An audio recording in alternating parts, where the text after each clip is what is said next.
would talk about speed for you. I would talk about speed.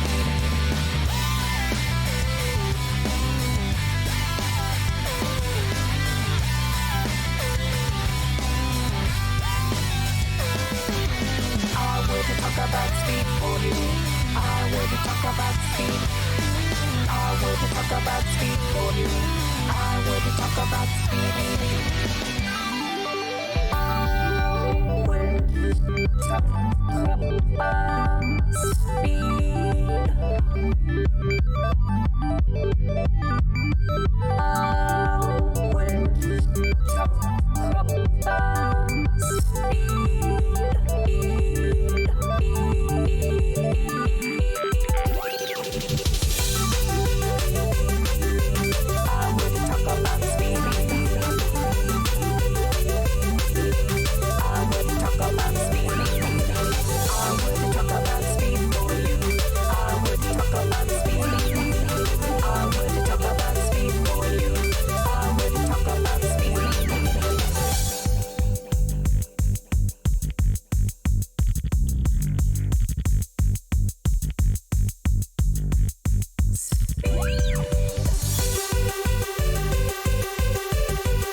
Hello everyone, my name is Notepad Anon and I write games for fun. So what are we doing today? Well, today we're going to be working on Anthrodesis Dissonance some more, as well as, well, we're gonna see how much we can get done today with this. Mostly it's going to be equipment, but there's a lot of equipment that I need to get done. And equipment is fun, TM. Luckily, I have a lot of stuff already kind of planned out or available to me to use. So it shouldn't be that difficult, TM. And Ajax actually a question: have I ever run an election in a game? I think once. It was like a side quest, effectively. Like, hey, look, there's an election going on. Help candidate A who's paying you money against like evil wizard or something. No, anything terribly serious.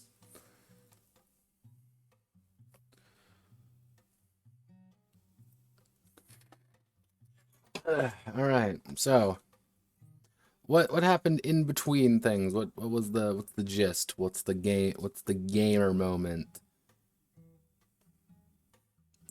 Simulating an election season. I do not envy you, my friend. Well, two things occurred. Well, more than two things. However, vehicles got added. If this looks familiar, this is actually the vehicle charts from a few games at this point. I took out a few that just didn't fit, because the idea is that there aren't really any civilian vehicles, but there are like converted vehicles, and there's like some basic motorcycles and a lot of war machines. The idea being, hey, you can't really drive a car in a place that hasn't invented roads, really. Outside of that, we got a little bit of changes up. Yeah, actually, let me... Where was the other big changes? So, okay, actually, we can start up here. Health got a small change. I changed it to this. It's just bod plus 10, bod plus 5, bod will. I did that for two reasons. One, I was seeing that the numbers were getting a little bit like extreme, and if you just had like two or more bod than someone, suddenly you were. Actually, would it even be bod? Yeah, it would be bod. If you had like two more body than someone else, suddenly you had a lot more health than them, and that was kind of odd. So this is kind of a compromise solution. It's not the best, but it works. And using our two characters, Kamal and Lise, their healths are pretty natural, mostly because his body is only 3 and hers is 8. She can take a little bit more damage than he can, but it's better than she can tank she can tank quite a bit of damage. He could die in one hit. So it's kind of that going back and forth. It's like,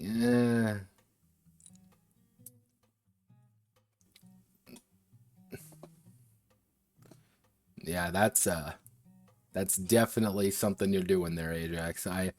Elections and like trying to simulate the complexities of politics is always a not fun experience, let's say.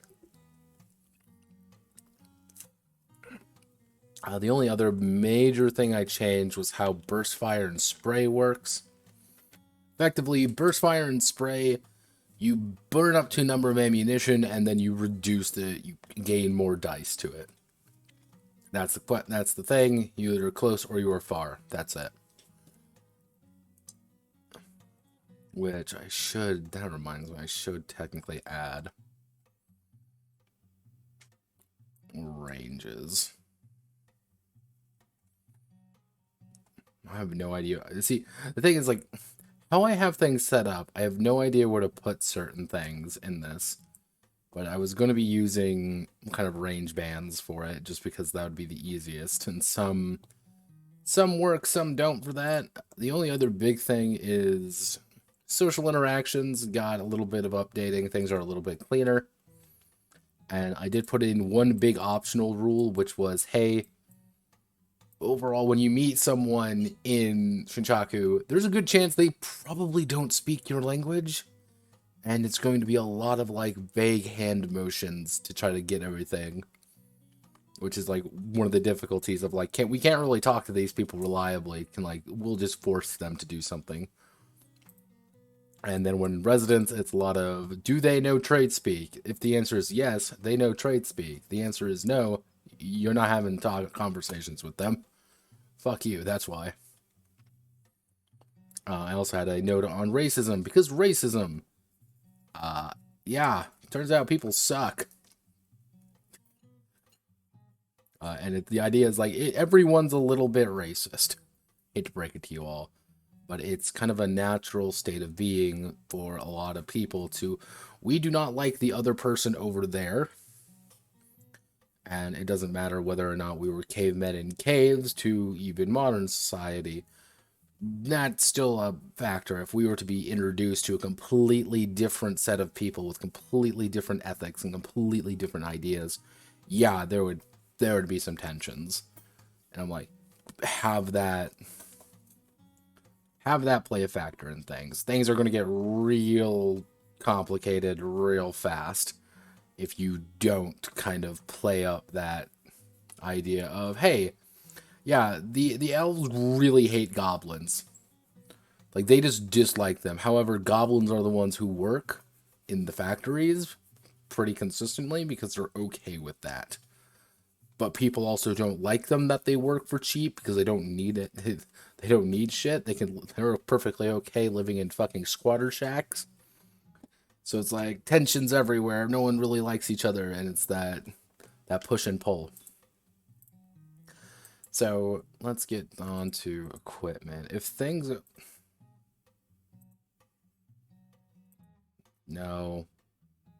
No. I don't want to put you there. We're good? Good. So, monitoring equipment. Heading 1. Life is dangerous, and this is how I'm going to be breaking down equipment. Kits are going to be preset loadouts. Weapons themselves, melee weapons are going to be static but consistent. They're going to be something like 4+ strength.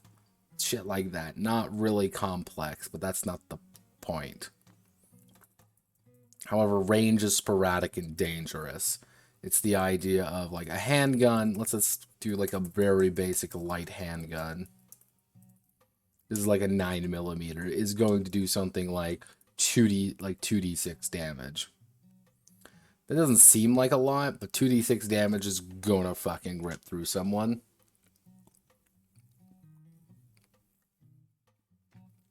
They're not wearing armor or anything.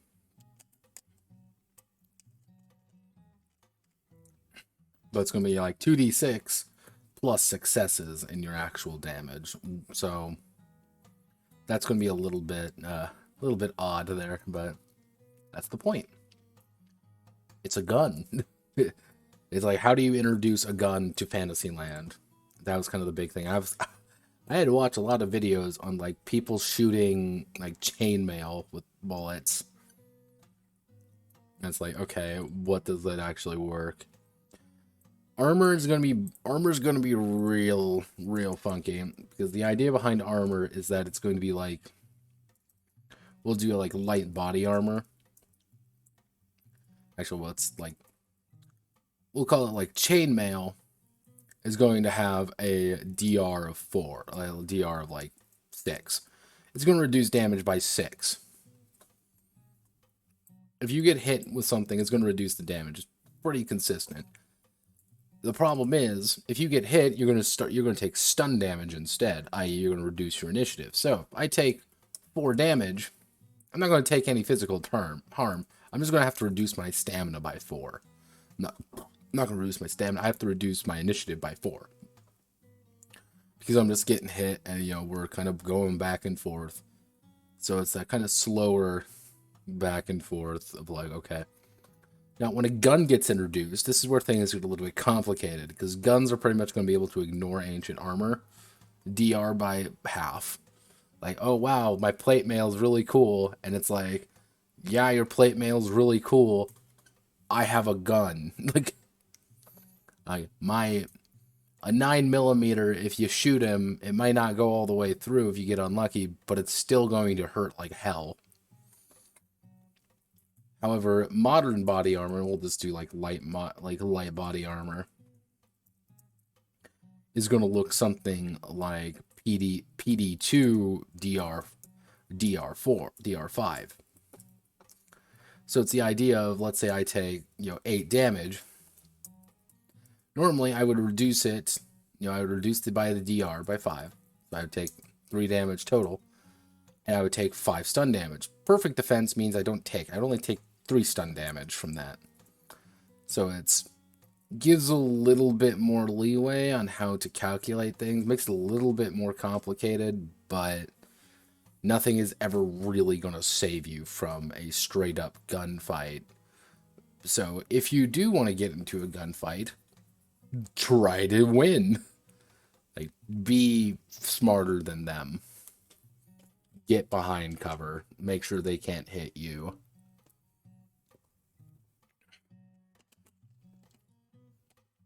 Modern combat is not about rushing up to your enemy in the heaviest armor available and bapping them over the head. That will get you killed. Finally, we have cybernetics. I'm going to keep the cybernetics really broad. And the reason I'm going to keep cybernetics very broad is because I need to do that to keep my sanity. Magical items are going to be kind of the same way. And finally, exterior equipment, which is health potion, health stems, very basic, very simple, but that's kind of like what I could go for a lot of equipment, or I could not go for a lot of equipment, and that's what I'm like, let's not do that. Let's not go for like a shit ton of equipment to do this, because I'm going to lose my mind if I do. So, let's start. So, kits.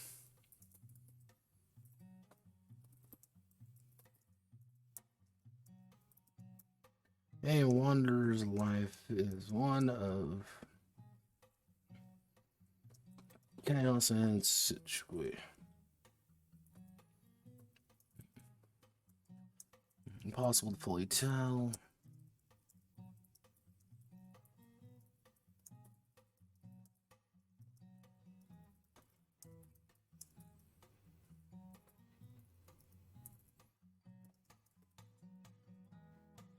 Shinchaku. Impossible to tell them what's going to happen all through their journey through the world. Impossible to fully tell what things will happen to them on their journey through the world of Shinchaku. As such, kits are a method for the wanderer to pick up the bare essentials. Bare essentials. A traveling kit for the wayward wanderer.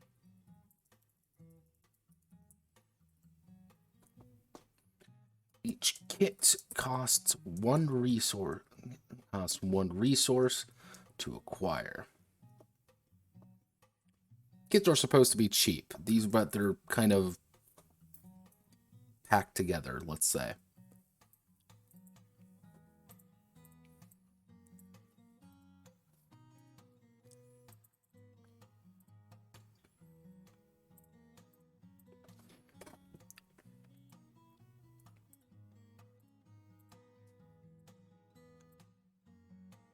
So we're only going to make about 2 kits, and like 2, 3. Actually, we'll make 4 kits in total.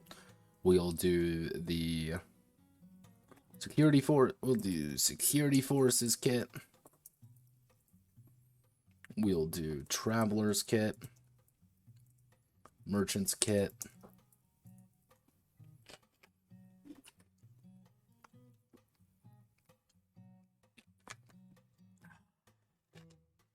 and the scholar's kit. So, what's in the security forces kit? Well, security forces kit is going to have light. Actually, they're going to have flashlight, camping gear. We'll call it 3 rations, just food stuff. Actually, we're not going to track rations. That's a really bad idea. So, flashlight, camping gear.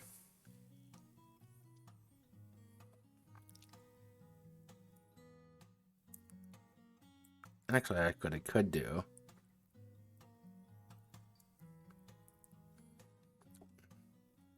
Actually, all kits begin with a flashlight, camping gear,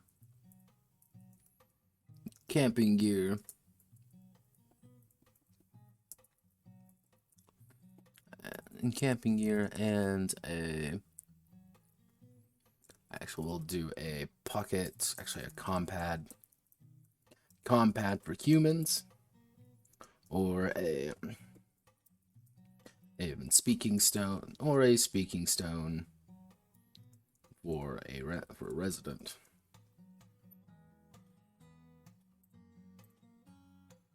And speaking stones just allow you to talk to people without having to understand their language, as long as the Aven know you and like you, you can speak to other people using it. So, what would be the security forces kit? Excuse me. Actually, we would have hazard gear, obviously. We would have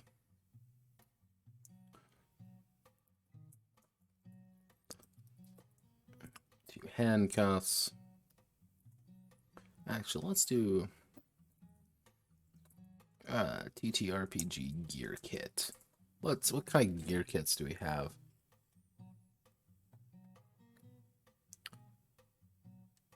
How to be a grade? Fuck off. It's D&D, because remember, D&D is the only fucking... let's see.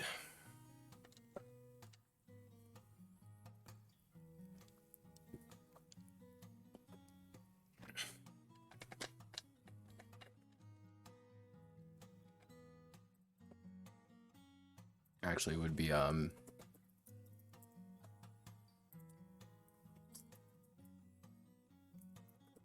Stalker Kit. Stalker Game Kit.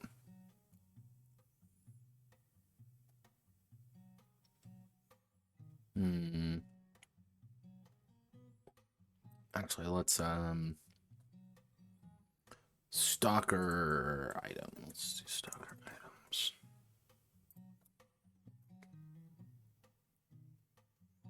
Hang on.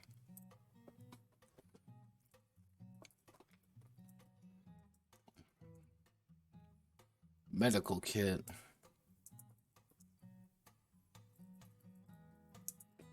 Two shots of anti-essence /2, or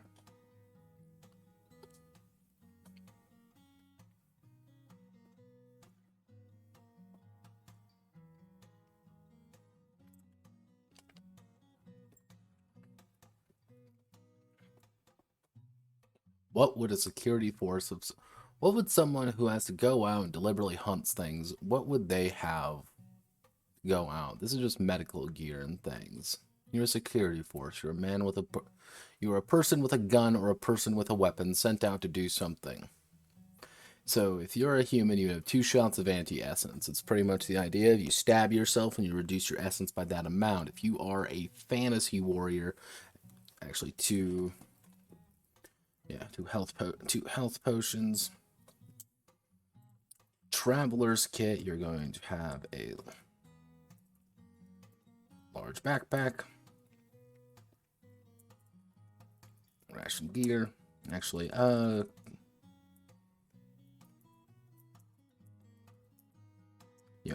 call it advanced cooking supplies.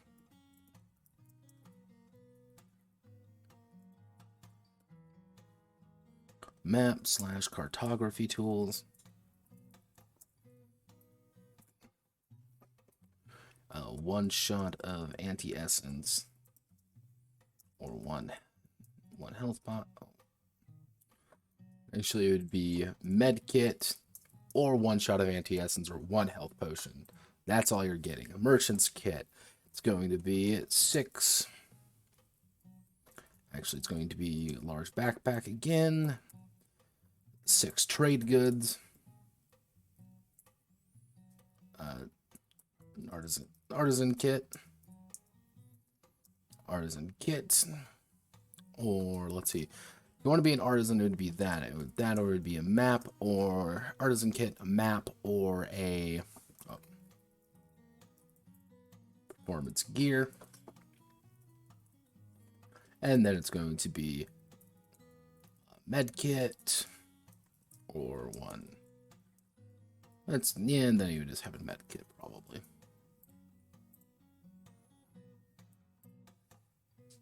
Hello, people yelling outside my door. So, Scholar's kit. What does Scholar have? They would have...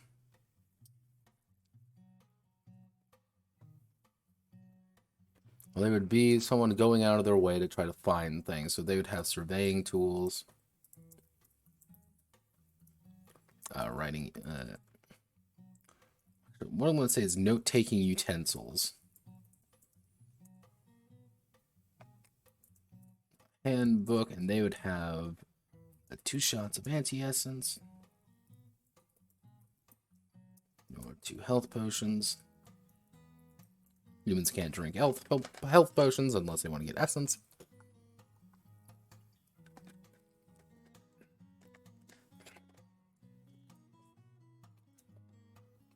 And a med kit.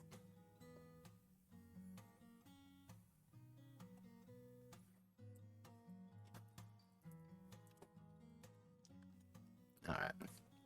Pretty simple stuff. I'm not looking to do some, like, really advanced things here. and because we're not looking to do advanced, we're going to make it real fucking simple. So insert table, we're going to make it 2 by 2. And we want to do security forces. Kit right here.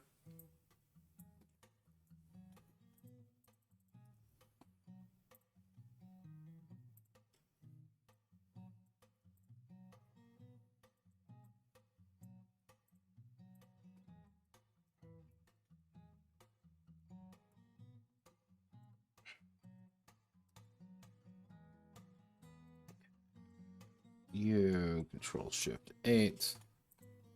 Backspace, backspace, backspace, backspace. Go down. Control Shift 8.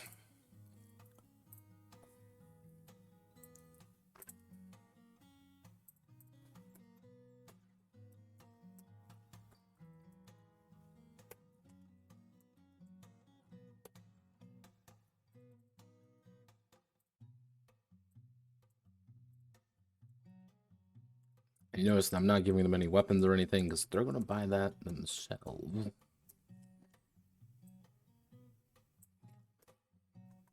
This is literally just some like really basic shit that they can bring along with them if they want.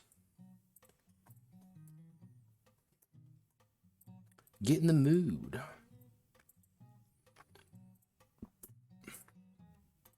I might ask people and see, like, what do you want to, like, what other kits do you want to see?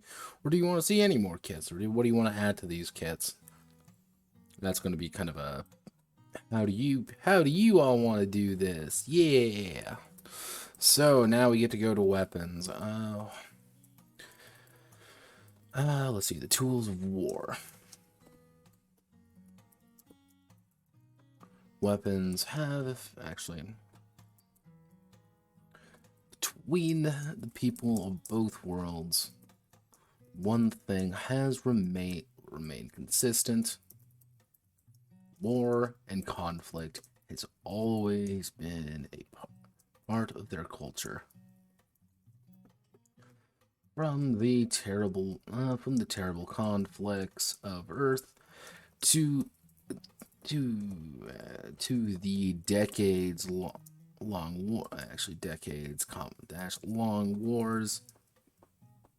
wars of Shinchaku.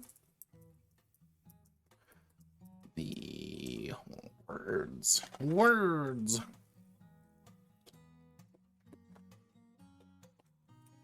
Oh God! Ow. Let's see. So, decades-long war of Shinchaku.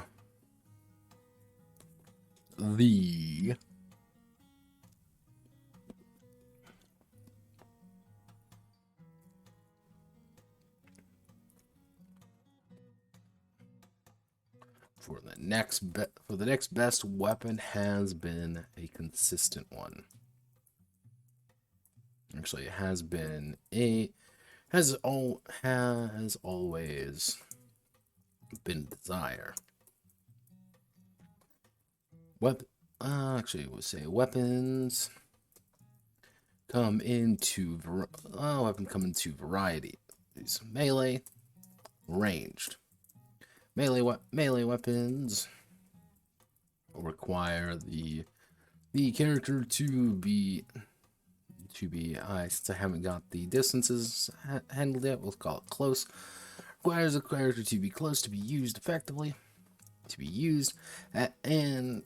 and have a static damage value. While ranged weapons have a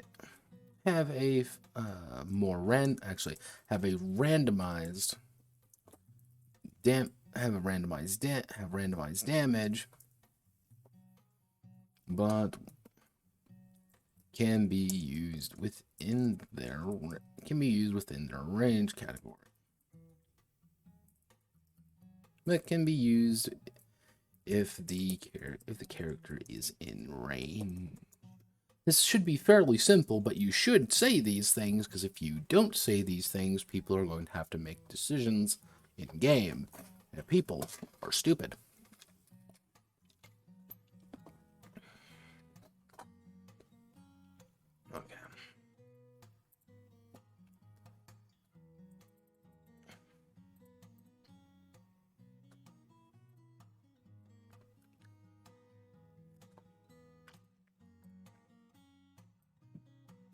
Okay, so we need to do melee weapons.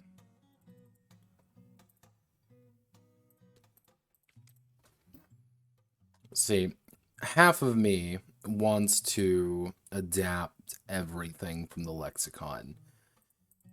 That's what like a part of me is saying. Say fuck it, we're just going to adapt the entirety of the lexicon. The other half of me is saying that's a terrible idea and I shouldn't do that. Oh wait, is this SR? Unfortunately, yes, Pig. SR kind of exploded in my face more ways than one. And because it exploded in my face, I said, okay, let's take what I have. I wrote all these things, I have all the notes in place, I have everything that needs to be here, and I gave it a different name. I effectively modeled it to be Gate by way of Stalker, and it's... I can do my detox on things later, and when I upload the detox video, I can go over it a little bit more. But like, the problem I was having with Shadowrun is that there were so many mechanics and so many bits and pieces to fucking Shadowrun that I was getting to the point where it was like, I don't know what anyone wants anymore. Like, what is Shadowrun? I kept asking myself, like, what is Shadowrun? Is it the cyberpunk future? Is the magic part important? And it was all like so... Nothing was adding up. No part of Shadowrun was really gelling together as it needed to be. So I made a choice. I said I can either continue working on Shadowrun in a project that I'm like clearly not enjoying, or I can make a gamble and change the entire thing, give myself a little bit more leeway to do stuff with. Thus, Anthrodesis Dissonance came to exist. And for context, Anthrodesis, what that effectively says is human merged, because Desis is a term used for when things fuse together. So human fused dissonance is what you can read that as. And that's the entire idea. And I even put a note in I'm doing the description of it. It's like the entire point of this game is to simulate or kind of have a setting of what happens when you slap a bunch of people into Fantasyland. Or what happens if you slap something that is two very different worlds, one of high tech and one of low tech, and kind of force them to work together. And because I can do this, give me 1 second. I have to go to another section. I was hunting for this fucking comic, mind you. I hunted around, and someone finally found it for me, because I thought it was from a completely different person for a very long time. And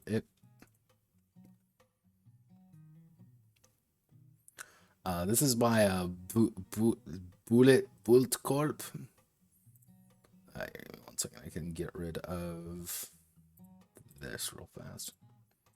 Now, I distinctly remembered this comic because it kind of was like, this is kind of a weird one. You should totally read it. Actually, you know what I should do? If you want to read it, look in chat right there. Read this. Very good. It's very cool. But it was pretty much like the entire idea of the comic is, hey, here's like, oh no, it's pretty much playing Narnia. Then this happened.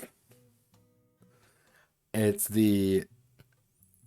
what happens if like the fucking special forces come in to fucking that.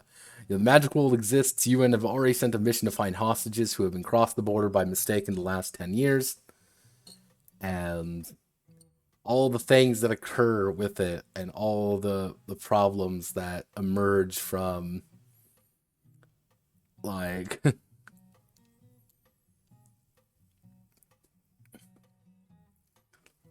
it's shit like this. Muggles go home, wizards getting shot, dragons pop up over London, everyone dies, full-scale military assault.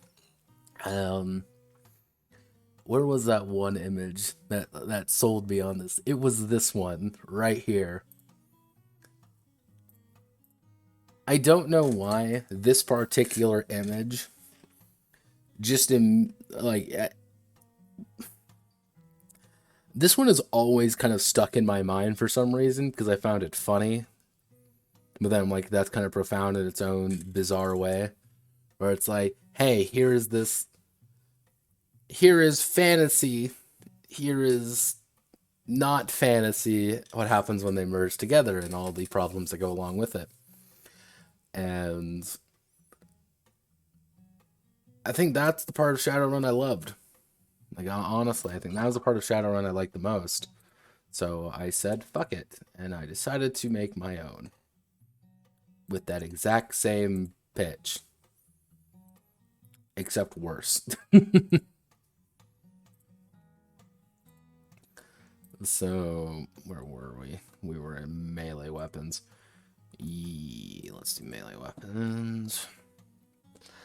Because half of me wants to do a fairly bog standard. Well, not bog standard, but like a fairly simplistic, light, medium, heavy, great, system of melee weapons. Make it really simple, make it a little bit more thematic. Another half of me says we're doing everything.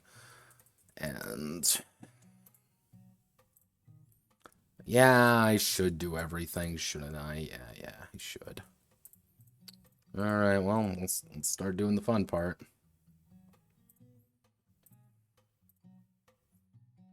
So, let's see. So these are the axes. We kind of have to make a decision of, like, what needs to go away. If anything really needs to go away, we can probably get rid of the offhand axe. I believe this was from Table Talk Online. Crowbill. Do we need the crowbill? We don't really need the crowbill.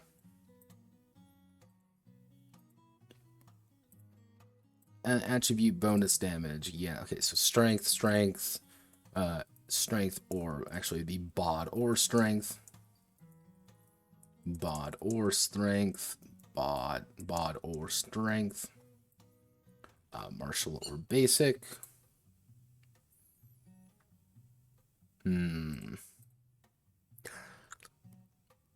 Actually, yeah, no, we'll add that in. We can do combat training. We'll do combat training, ? And we'll just put yes, yes, yes, no, yes, yes. Pretty much what the idea of combat training is going to be, do you have combat training dice? If you have combat training dice, you know how to actually use a weapon. If you don't, you can't really use anything other than non-combat training weapons. But combat training is also it's not used for anything outside of combat. So if your character isn't combat-based and you don't really think you're going to be in a combat campaign, don't pick it. Just don't.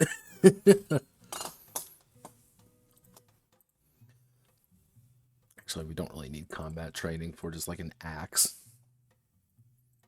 So, actually, we'll just do damage. The axe is going to do, we have to do static, so a note over here. We'll do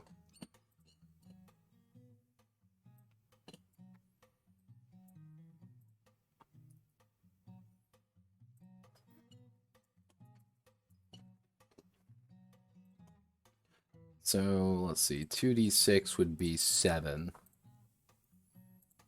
We're just taking the averages, so this would be 7. Light would be, let's say, 4. You'd be 2. So heavy, what would be the average of 3d6? 3d6 would be 10, split between 10 and 11. Yeah, we can do 11. And super heavy would be, since it's 46, would be 14 raw. Cool. And from here, what we can do is we can kind of edit things as appropriate. But it's going to have to fit within these ranges.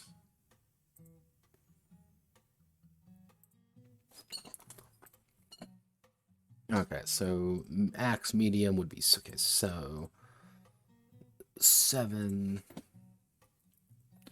10, 10, 10, 10, 4, 7.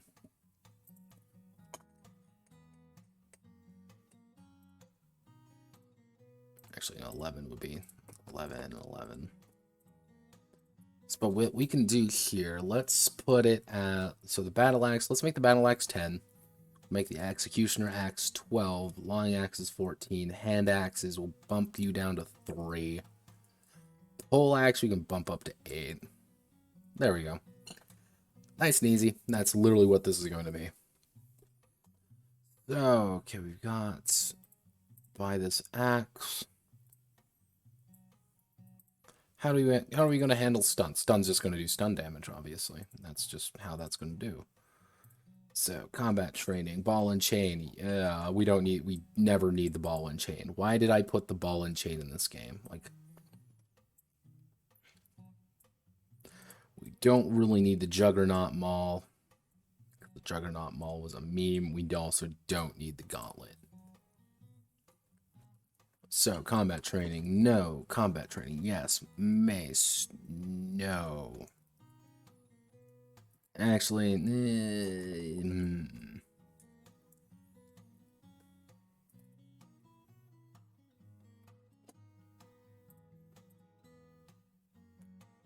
let's see. Actually, we need to consult the consortium. Let's do here.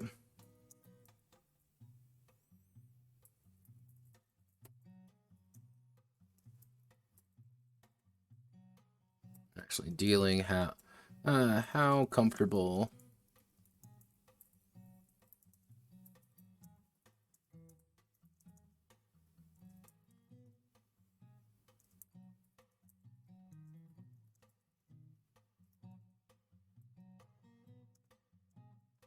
Actually, no, that's a dumb question. I mean, all my questions are usually stupid, but this is a new level of stupid. Okay. I'm feeling that, yeah, I think they would probably need combat training to use a mace effectively. So, light. Truncheon's only going to do, we'll do 3 damage, you will do only 4 damage. Mace is going to do, we'll do 7, we'll do 8 here. And you are going to do 11. Strength, Dex? What make you Dex? Let's make you strength. Yeah. Actually, we can do bod or strength for this one.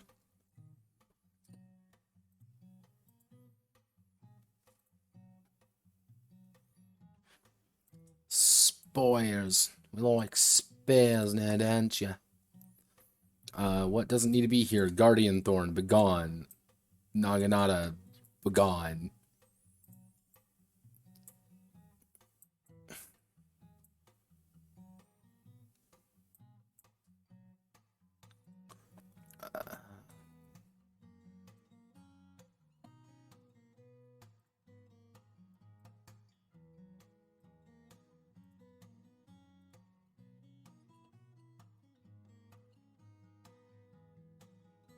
So you're going to be using bod. You're going to be using quick.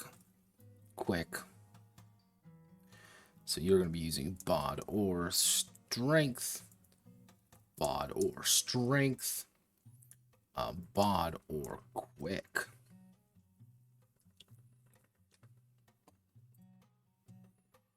Damage class. So you would be 7, 4, 4, 4, 7, 4, 4, 10, 11, 11, 4.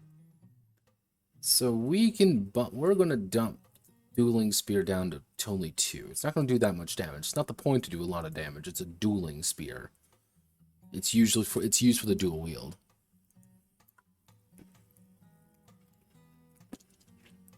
Frog spear. Bump you down a little bit. Bump the halberd up by 1.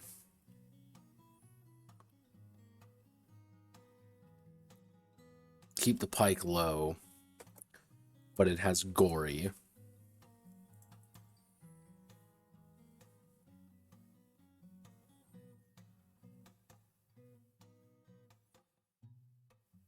Why doesn't the halberd have gory?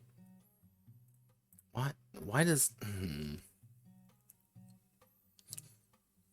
Yeah, okay. I'm going to trust past Notepad here for a moment. Trusting past Notepad is usually not a good idea, however.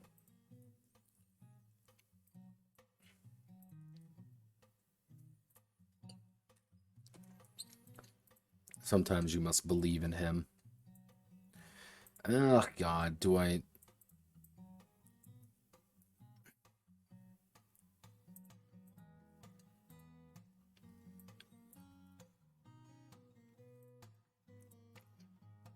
Now, here's a fun thing when I get to do with these ones. Great staff, we don't really need to worry about that.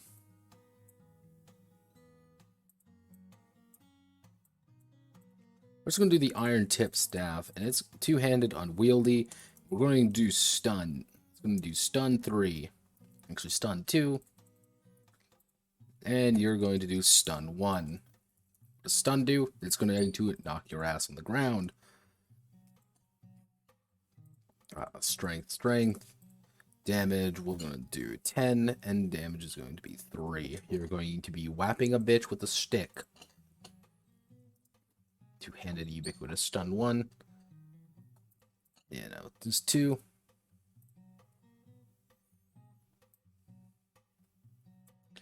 If you beat someone enough over the head with a big heavy stick, eventually they're going to fall over and they're not going to get back up.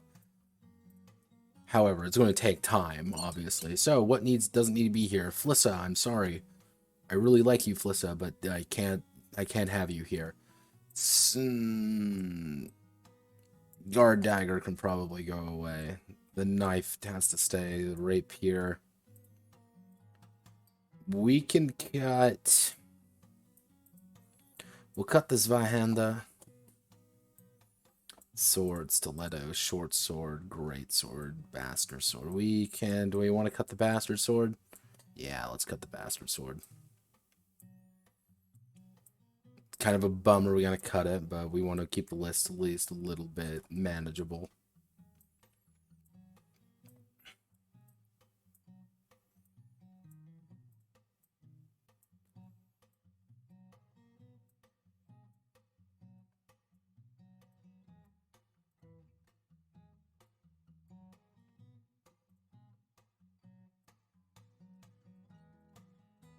How do I want to do this? How do I want to do this now? Okay, so we've got all our swords.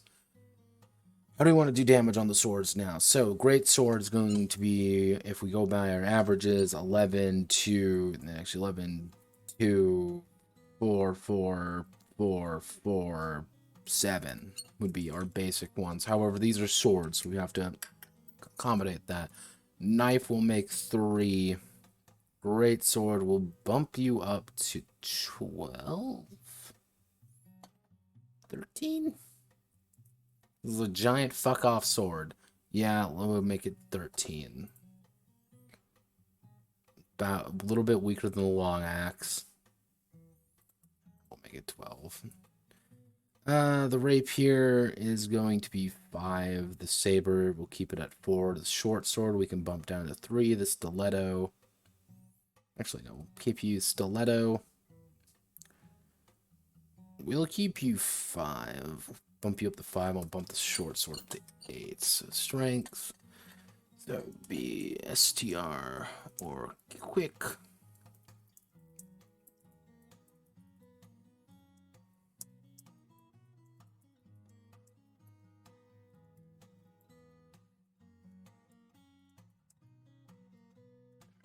Actually, we'll actually just do damage bonus here.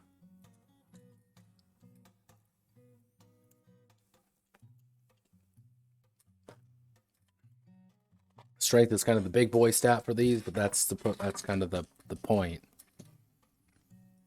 That's the point, everyone. That they're... So let's see. I need to double check something. Stun 1, stun 2. Okay, that's accurate. Okay, so Mace, we're going to make you stun 4. Flail, you're going to be stun 5. Truncheon, you're going to be stun 3. Warhammer, you're going to be stun 6. Because getting hit with a fucking Warhammer is going to kind of knock the wind out of you. Because guess what? It's a Warhammer. That's its point. Okay, so we've got all our basic weapons. Okay, so we want to go to Anthrodesis Dissonance. Okay.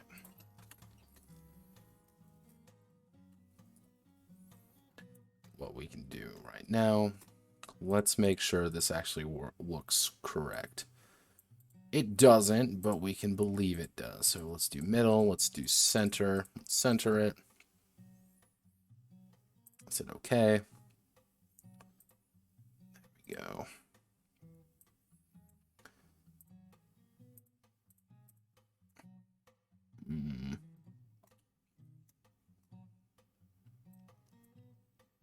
Let's shorten things down a little bit. Let's...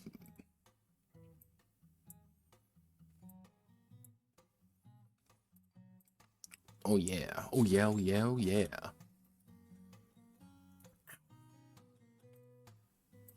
Okay, so we've got all our various axes here, so what we need to do is we need to now explain them.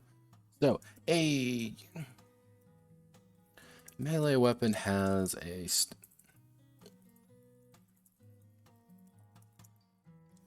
I actually have... Fuck, how do I want to word this? Okay, a melee weapon's damage. Okay, melee weapon. Ah, god, fuck. A melee weapon is broken down into 1, 2, 3, 4. Into 4. It's broken down into 4 categories: damage, attribute bonus damage, combat training, tags. Damage is the raw amount of damage that will occur if the target is hit with the weapon. Attribute bonus, hit with the weapon with the attribute bonus damage, adding on top of it. Combat training reflects if the character requires combat training dice to actually use the weapon. Tags are a variety of modifiers that change the nature of the weapon.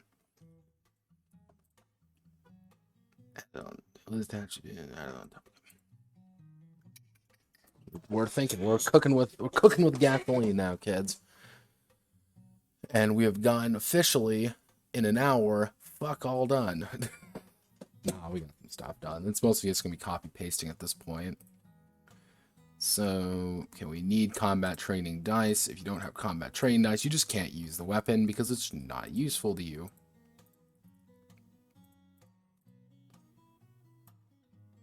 Actually, we'll see.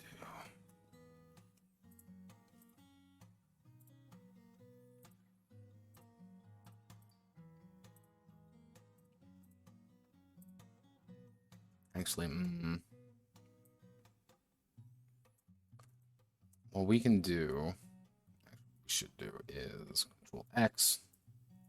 Can we put you up here? Yes, we can put you up here. So what we're going to do is a weapon is broken down. 4 categories: damage, attribute, bonus damage, and combat Damage is the raw amount of damage targets hit with the weapon, with the attribute bonus damage being added on top of it. Combat train reflects.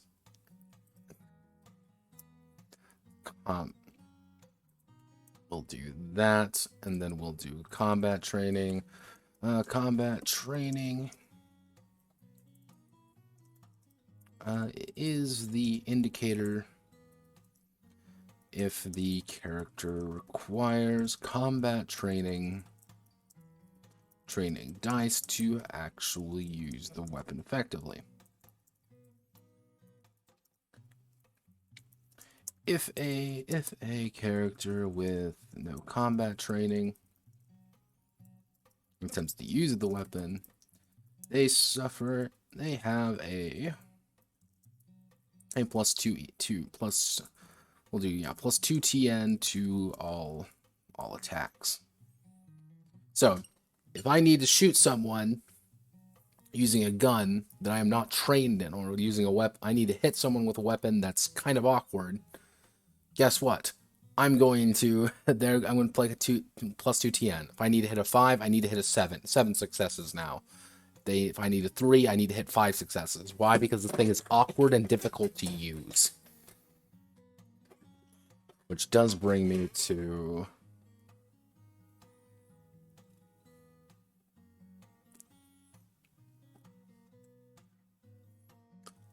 range of melee. Boosting on top of that. Certain weapons will have a S after the damage value. After the damage value, indicating that the weapon does no physical damage, but instead only reduces. But instead does stun damage.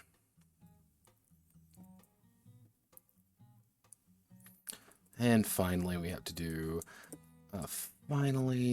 Tags are a modifier to the weapon, changing its properties and granting its special effects.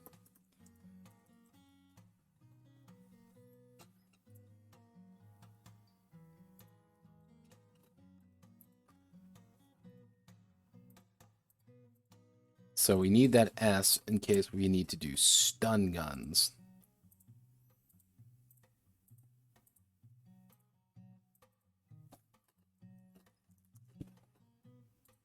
So we're going to have to do stun guns because we need to make sure that that fucking hobbit stays down when I hit him with it.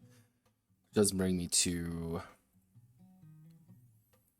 what would be a stun baton?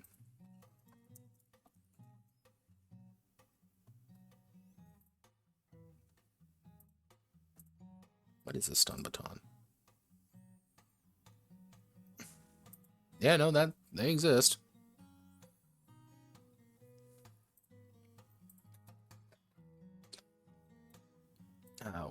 We need to do...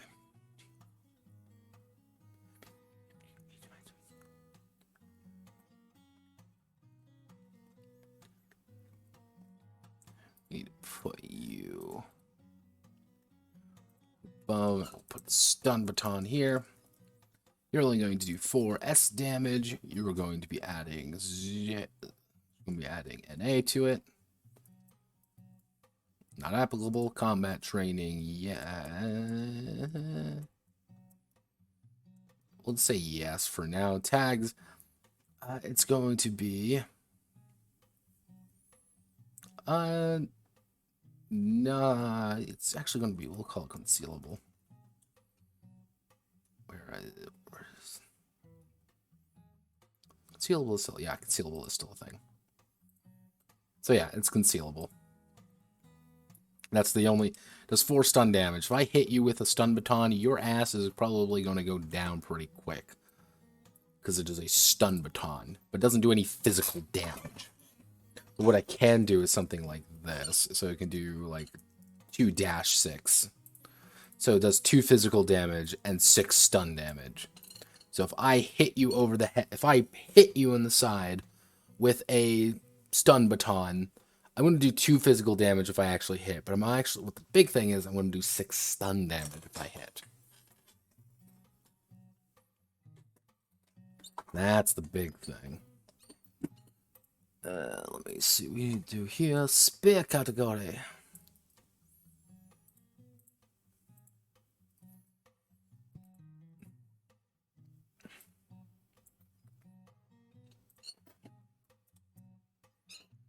And Roboto. Select everything. Table properties. Middle center.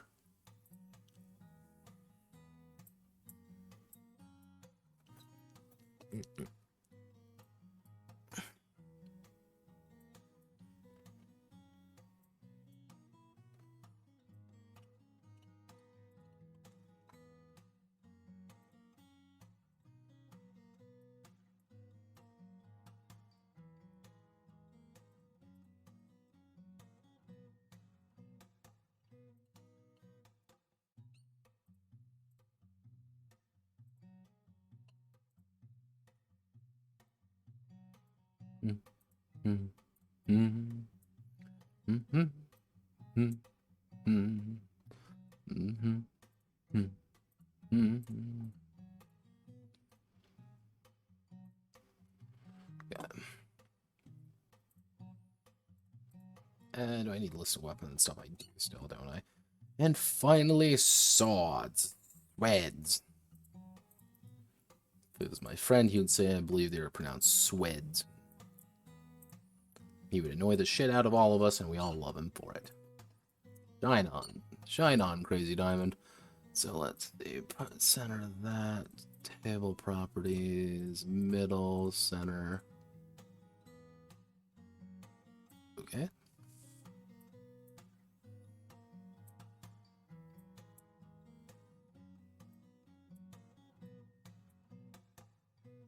Okay, so everything worked out here pretty well. So now we get to do ranged weapons. Oh boy, I'm excited. God help me. Okay, so heading 3.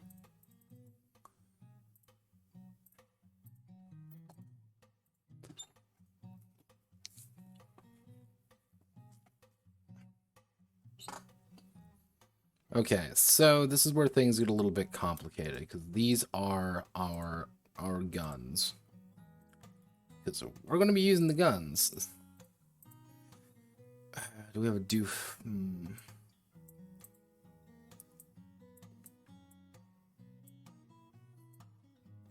Actually, yeah, it'd be fire rate. And then we would have... Oh, God, how do I want to do this?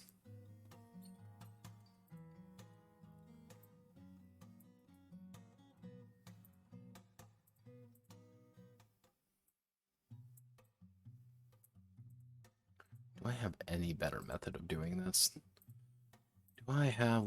Let's check, what other game do we have? What other game do we have?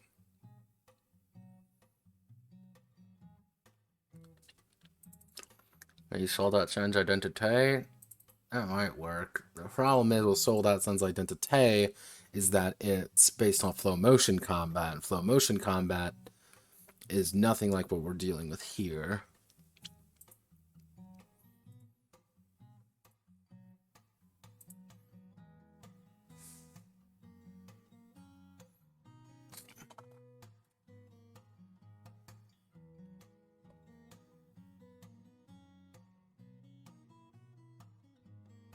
Yeah, magazines. How many bullets from the gun represent how many shots? Damage per bullet. Well, the strikes and fire rate summarize how many bullets maximum may be fired from the weapon at a time. Finally, the flex rating is how flexible it is to use in field. Lower flex rating incurs a maximum flow penalty.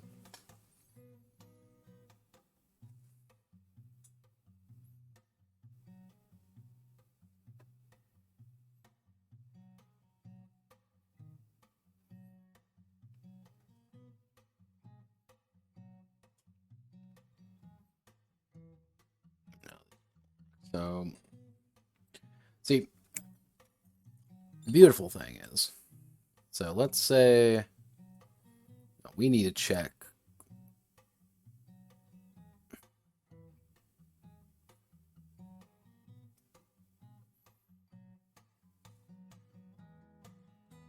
Shadow Chernobyl. Let's see what guns Stalker has. That might help us out with something. Guns.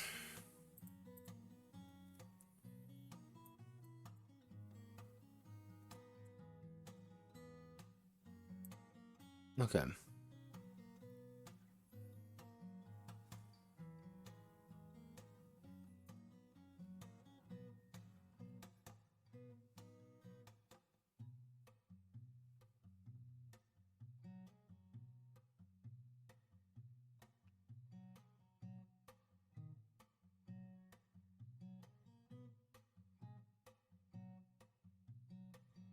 Okay.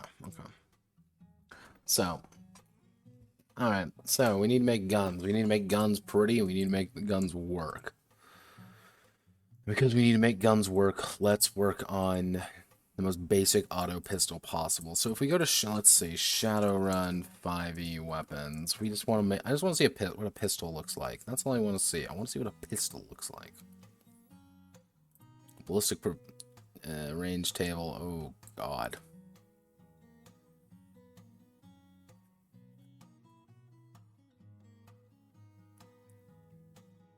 We need to just do, let's just do a light handgun. So our damage value is, this also has a little bit more chaotic. So I want to make it so that every additional one gives you +1 damage to your weapon strike. So if we use this concept, what we can probably do is break it down into weapon classes, kind of like weapons, but make them a little bit more chaotic. So it'd be like D6 plus how many successes you rolled over, how much damage you do, but it'd be a little bit more awkward. But they're also firearms, so they'd also have the advantage of being able to load different types of ammunition, such as. Or do you just make it chaotic? That's the question. Or do you make it chaotic? Do you amp up the damage?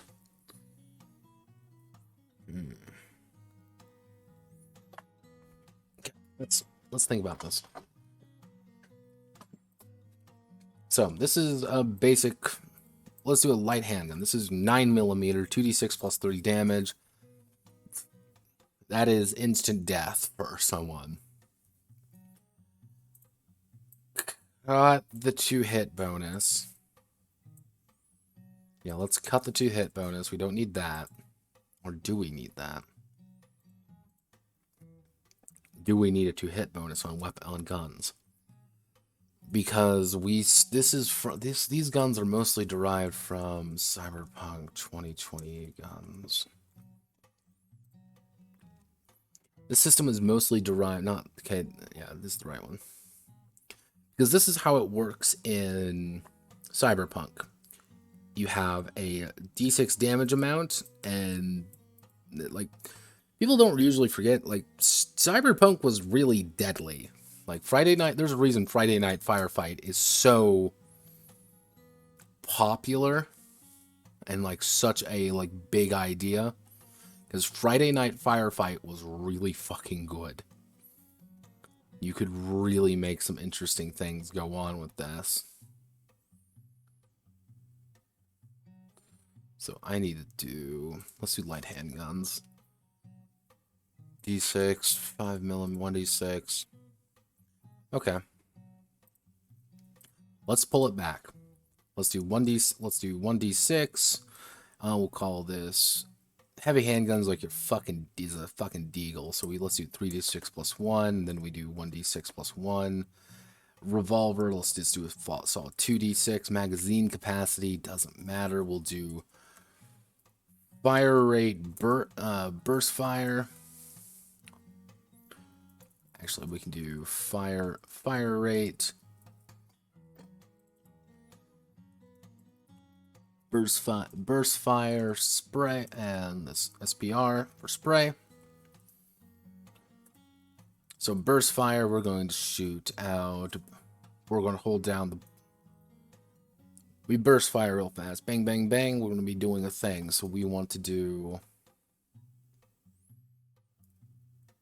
Let's do something like 1225, 1224. 1225 if you want to do that. Range is pretty huge, but it's an auto pistol, and that's the point, because it's an automatic pistol, which is effectively an Uzi. Uzi go brr! Because Uzi go brr! And so fire rate, burst fire, SPR. Actually, what we can do is fire rate would be...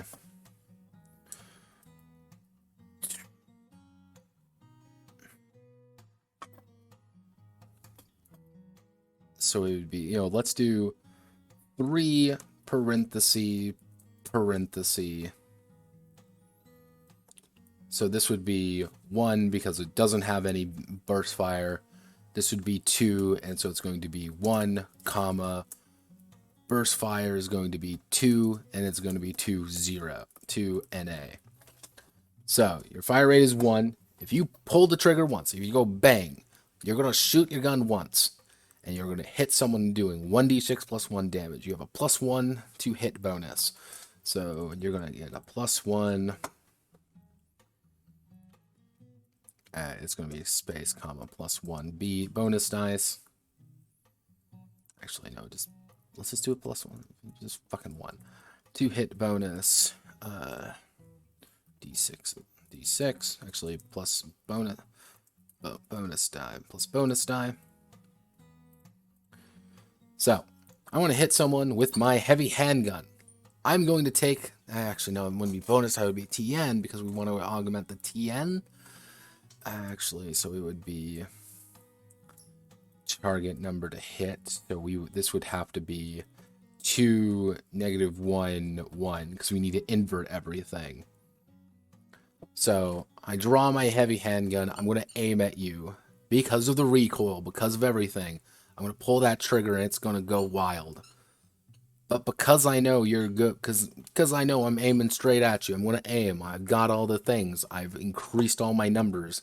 I'm going to shoot you, and you're going to fall over because I hit you with a big gun, and you're now dead because you suck, and you were lame. And no one likes you.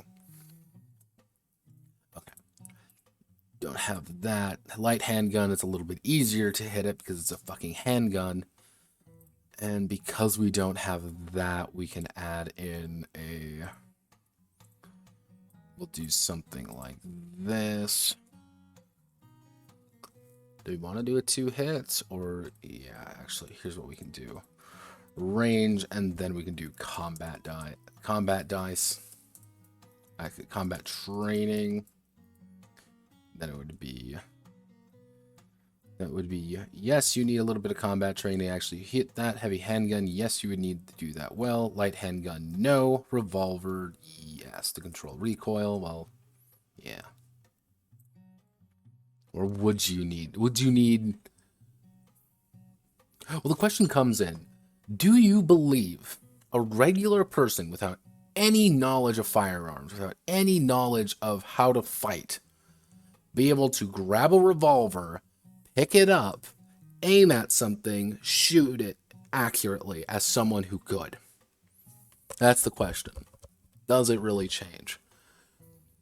I'm leaning toward yes, because someone who knows how to control firearms, someone who knows how to fight, someone who's going to be able to grab that real fast, whip around, and shoot it. Because you have that innate combat sense. If you don't, you're going to try to Hollywood it. Or you're going to do something like that. You're going to fire it blankly and things are going to go wild. Okay, that's how we're going to handle that. God, this is really long. This shouldn't be this long. Is there any way I can actually shorten this?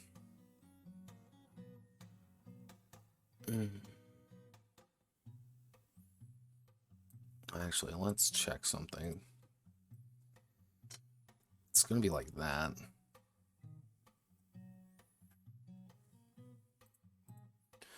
Let's check. What are you going to look like if I paste you right in here? Oh, that looks... Okay, concealable is a little bit fucked, but Let's see, can I boost concealable up by like 0.9? Yeah, okay. Yeah, okay, everything, it works. Yeah. See, if I keep telling myself it's working, it'll work, right? So, burst fire, we want to do something like this. Yeah, we want to do this, and we want to shove you over here. Okay, so battle rifle, yes. Bolt action, no. Carbine, I think so. Lever action, yeah. Hey, rifles are tough. Bolt actions aren't that complicated. I don't think it would be that hard for someone who would at least learn it. So basic battle rifle. Since we're toning everything down. That's the big thing. We have to tone all the numbers back. So because we're toning all the numbers back to compensate for it, we're going to be reducing most things by like a d6. So it's going to be 1d6 plus 2. We'll make this 3d. Actually, we'll just... Do we need a lever action rifle? No, we don't need a lever action rifle, Notepad. Go away. Do we need a bolt action? No, we don't need a bolt action. Make it go away. Cut what isn't needed, Notepad. You know this. What we can do, though, is...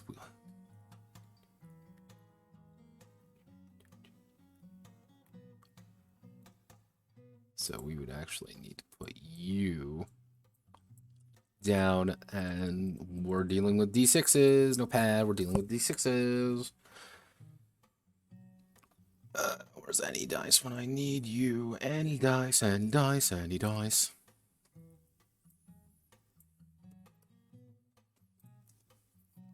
So how do we get an average of 18 with d6s? So maybe 66?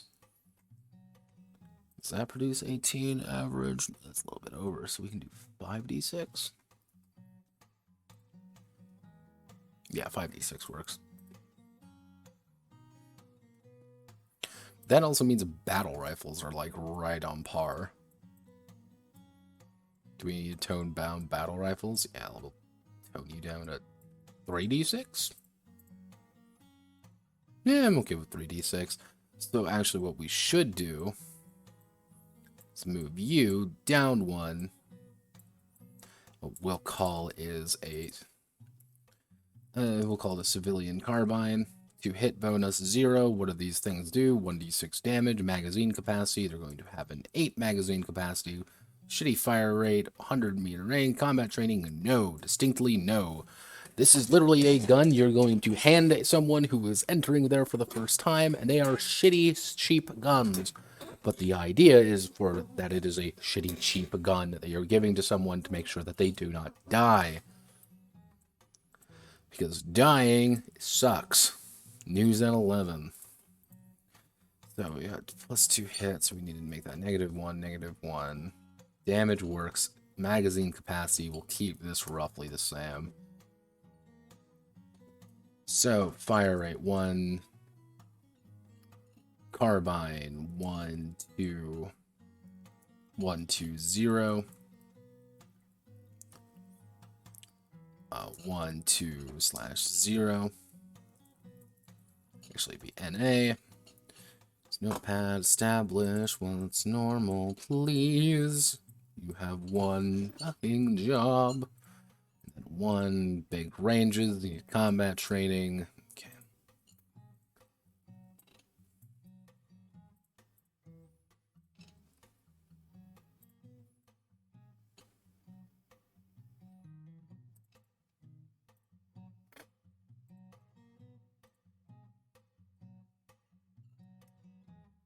There we go.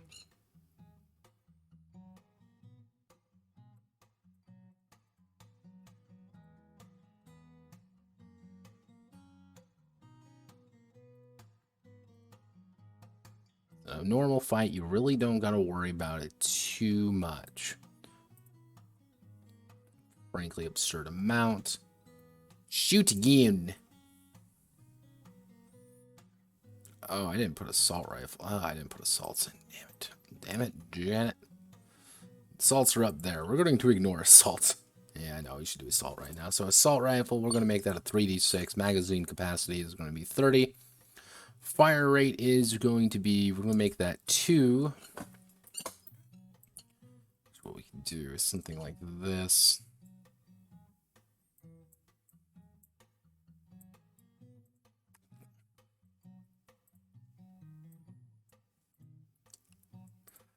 So what we need to do is we're going to do 2. What would be a burst fire? That would be about, actually 1, 4, 5 round burst.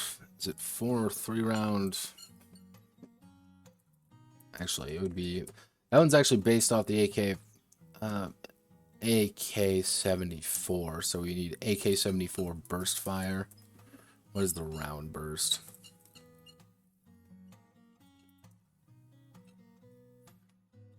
So that would be burst.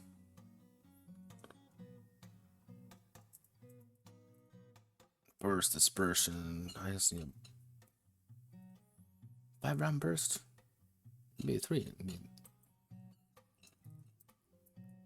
what are you designed for?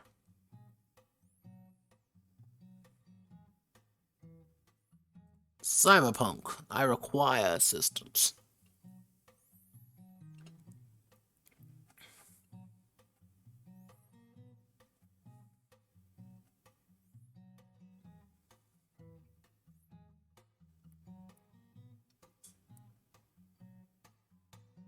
Okay. So we're looking at burst fire being about 3-ish. Yeah. So that's what we'll call it. We'll call it about a 3 round burst, and then a spray would be 12. Would be a 12 round spray. Just bang, bang, bang, bang. Everything must go away. Get away from me in my no-no square. So designated marksman rifle. We'll do something like this. Magazine burst rate 5. Fire rate 1. We're going to have a burst rate of 3. Actually, of 2. Burst rate of 5. Burst rate of 5. Because they're DMR. They're not really supposed to spray, but you can't even. Actually, DMR. Why I'm using a DMR full auto? Can I use?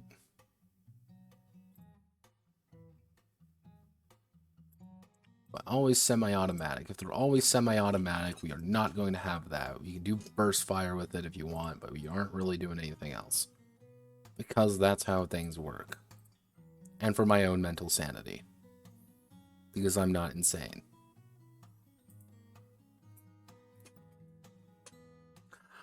Alright, let's see. What am I looking at here? What am I looking at here?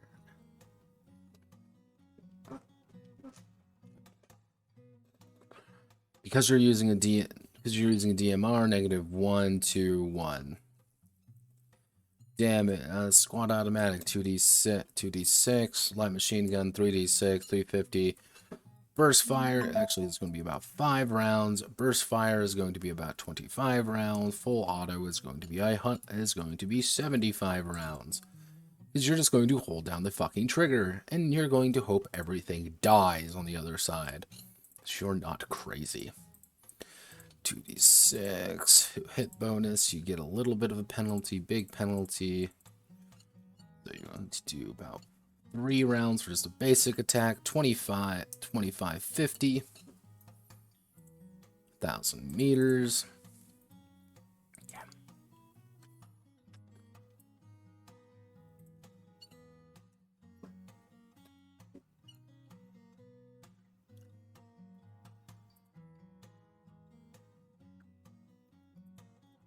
This is what I mean by, like, sometimes you just have to become a gun autist. And luckily, I have people who are gun autists in among my band of people I converse with. And they are fascinating. Like, firearms are a fascinating thing in games. Because there are very few games that do firearms, like, I wouldn't say well, but just do firearms in general. If they aren't, like, cinematic, like actual, like honest to God, like simulation bullshit. Usually the only one that really did it, what was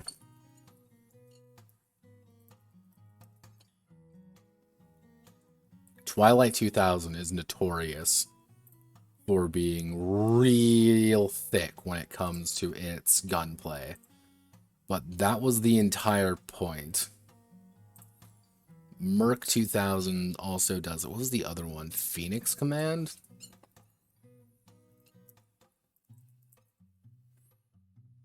Yeah, Phoenix Command was another real thick one when it comes to gunplay. Like, this is the, like, one of the hit charts when it comes to Phoenix Command. Just the sheer amount of options in that game. But that was like a hardcore simulationist game.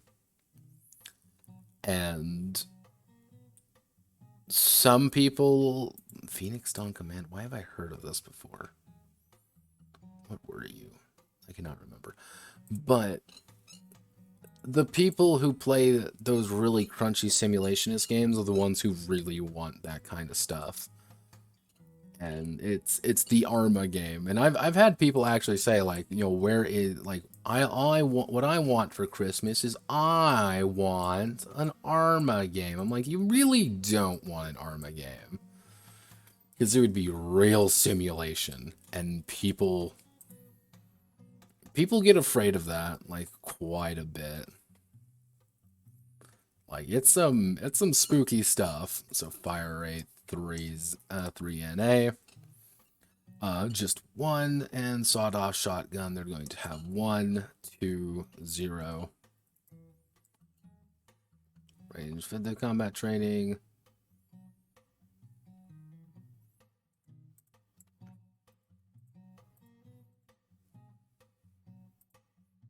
Get your ass blown back, but it's not going to do anything else.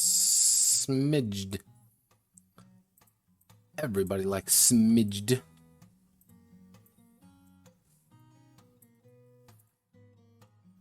I guess, now I'm thinking about guns. I guess if you really wanted to, I guess if you're really, like, probably, no, yes. I guess, like, gun fu games do that, but at that point, the firearms don't mean anything in the gun fu games, ironically enough. When any game that bills itself as cinematic, do not expect simulation. And if that cinematic game does have, like, okay guys, it's time to count your ammo, laugh at it, because it's probably not good. They probably don't understand what it means to be cinematic. Those are the kind of game where you can, like, burst through a window with, you know, 2 guns in hand, start blasting, and your 6 round, you know, your 6 ammo on your fucking revolvers are going to have 12 bullets each. So because nobody cares, it's like, oh, it's an action reload thing where you have to, like, you roll a fail, you have to reload or something. That's the usual case when it comes to that. Oh, wait, that's not how my back's supposed to go. Well, just stretch a little bit. There we are.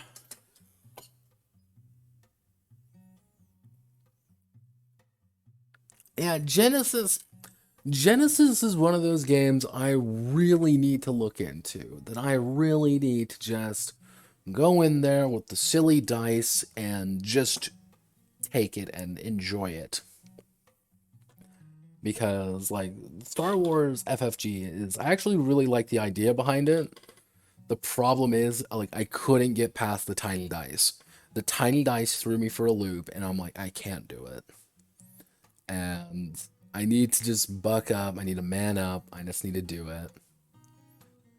I would say, like, let's see, what other games are there that are really...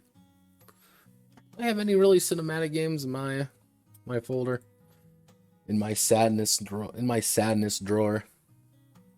with all the problems of my life in it. So let's see. Let's do modernish. I have such a bizarre, assortment of stuff. Technically, actually. This is Hong Kong Action Theater. If you can't get an idea of what this is actually supposed to be, well, I hate to break it to you. But this one doesn't even have it, I don't think. Yeah, no, this one's all about literally about being an actor and trying to get roles in a movie. This is like real cinematic and real stupid, and I love it. Let's see. What other ones do I have? I don't really have that many like gun games, ironically enough. Like Cyberpunk is the only one that I'm like really, it's time for gun. Well, I also have Ops and Tactics from Sweet Soul Bro, SSB.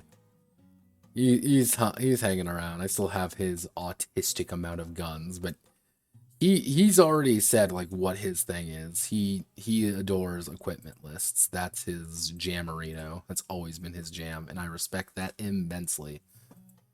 Let's see what other. Oh, I didn't mean to hit that button. Please, no, Steam, go away. Steam, I don't need you. Begone. Begone, Gabe. Not today. Let's see, what other... Guns. The magical world of guns. I happen to have something in here about guns. I really don't. That's the odd thing. Just... Maybe that's why I end up doing so many gun games. There just aren't that many. So people are like, we want a gun game. We want a gun game. I'm just like, all right, here's guns, I guess. That's what the people want. What other games do I have? I guess I have Stalker. That's not really that. Yeah. Huh. I need to hunt down some more games that really do guns. I really should read all Twilight 2000s again. I might make that a curious case of old games. Without a lot of fantasy. I have a lot of fantasy stuff. But that's like what 95% of the industry is really just fantasy.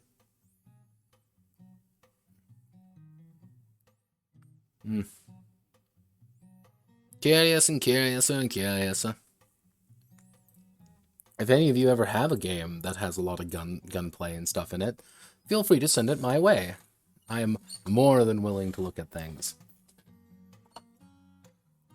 So let's see, we've hit rifles.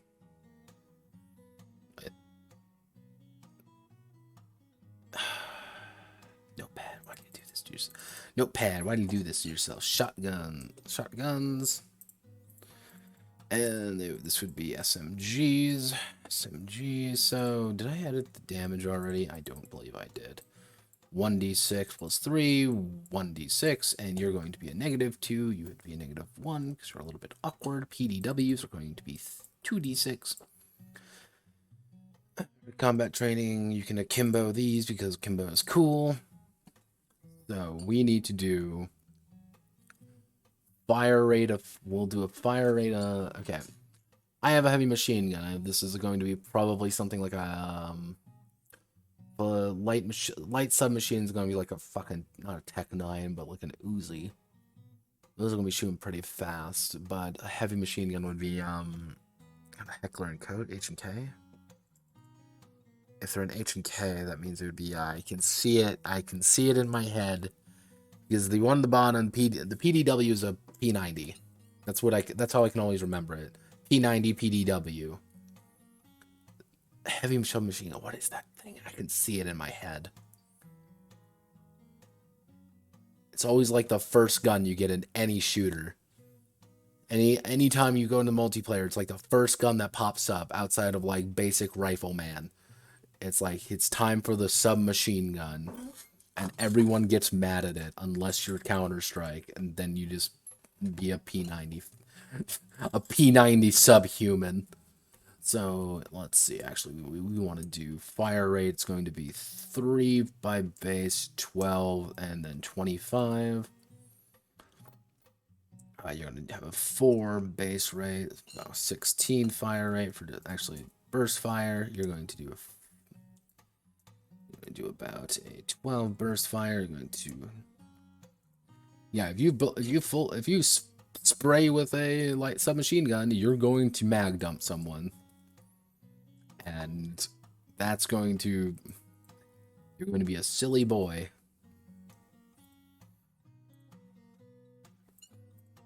Conserve your ammunition, kids. It saves lives. So we want to do probably just like a 2-shot, like a little 3-shot. We'll do 15, 30, 200 meters akimbo.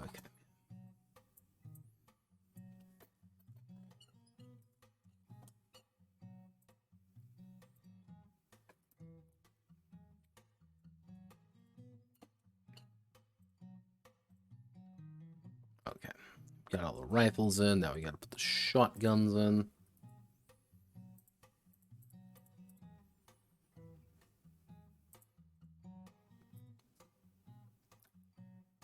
And then we put SMGs in.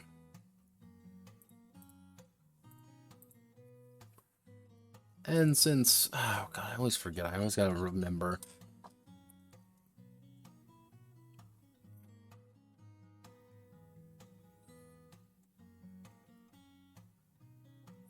Because these guys also have this. So we're gonna have to put in bows. We can do that nice and easy, like, oh god, you're not quite. Unless I do that.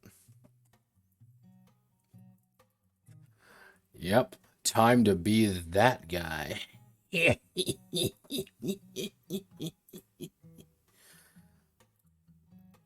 No, no, you can't do that to me. Stop that. Stop that, in the name of God. Graphic design is my passion, in case you haven't realized.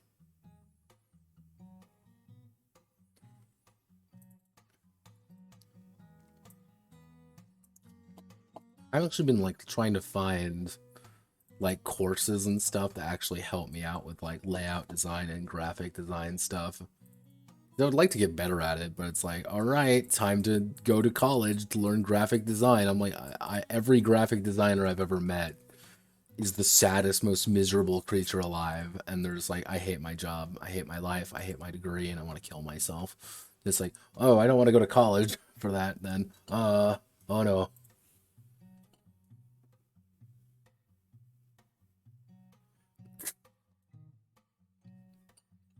Yeah, yeah, don't worry, don't worry. Yeah, no, it's, let's see, I've known 3 of my friends went to graphic design school. None of them are actually in the actually, I know one is in the industry. Well, quote industry, end quote. She does art. She does Final Fantasy 14 artwork on Twitter. Well, she's not really a friend either. Mostly because she hates me and did really weird things. Yeah, they were the only ones. The other one just didn't do it anymore. He's just like, I don't like it. I'm like, shine on. Well, hey, you wanna do my graphic design stuff and do finger guns at him? He's like, no, sorry, sorry, nah. Yeah, no, I don't doubt it. I don't doubt it, Terror. I do not doubt it. Oh God, that's not how life is supposed to look. Let me just snap my 3. Okay, this isn't gonna be fun. Jobs pay a lot. Yeah. Yeah, I should know. Don't worry. You're looking at you're all witnessing an asshole who's like, his one talent is writing games. My one talent in this godforsaken world is that I can write games really well and I can see the little numbers. The problem is this industry does not accept people like me. Otherwise known as human beings. They accept masochists or like 35-year-old, hyper boomers. Just like, damn it.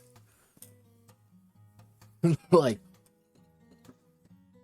because I've actually been looking, being that's like, I've been trying to like pitch my stuff to people, and they're like, nah, sorry.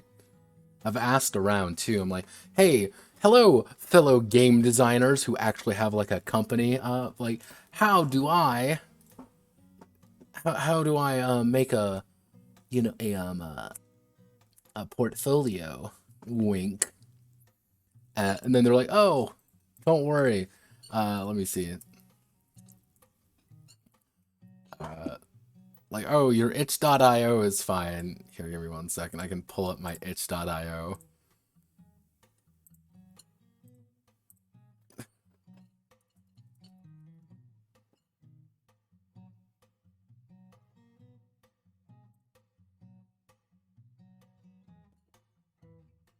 So I forgot. I gotta do the authenticator. To prove to you that life is meaningless, I have to authenticate the fact that I'm on itch.io because I am a soulless husk of a human being at this point. You gotta unlock the authenticator to unlock the authentication. Truly, this is the Kaczynski-esque nightmare that we've all dreamed of. Oh wait, can I do it real fast? Because I did a boomer. No. Okay. So, people have said that I should just use this as like my portfolio for my games.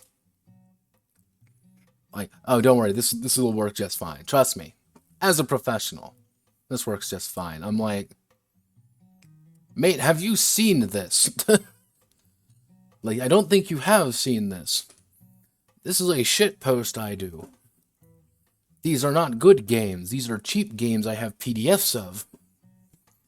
Like, I want people to look at my other good stuff that I actually write that I don't have time to actually make into a PDF because I can't pay an artist because I'm poor.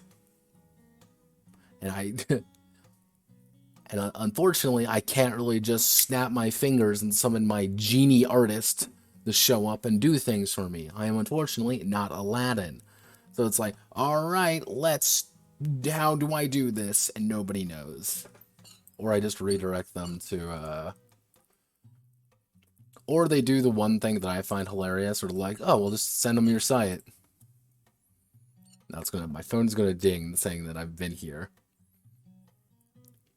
Welcome to this is the first thing you open up my site. This is the first thing you see. Donks. My phone. I don't get what people want in this industry. I don't get it. And because the thing is, it sure at hell isn't actually anything unique or interesting. No, I don't know what the hell they want. I think they want PBTA. And until I can, successfully erase, Vincent Baker from the timeline, we live in the bad future. Why are you left aligned? Stop that. Are you left aligned? You shouldn't be. You are left aligned. Why? Stop that. The one day I get Google Docs tables to work properly will be the day that Gone smiles upon us.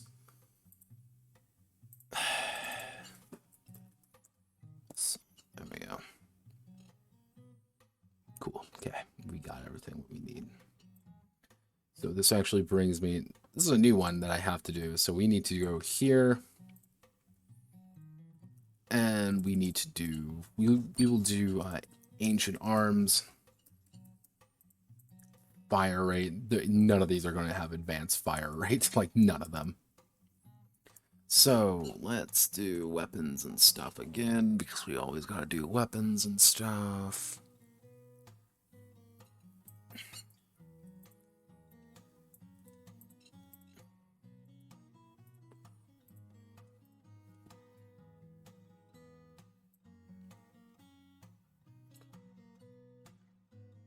We need an arbalist? I don't think we need an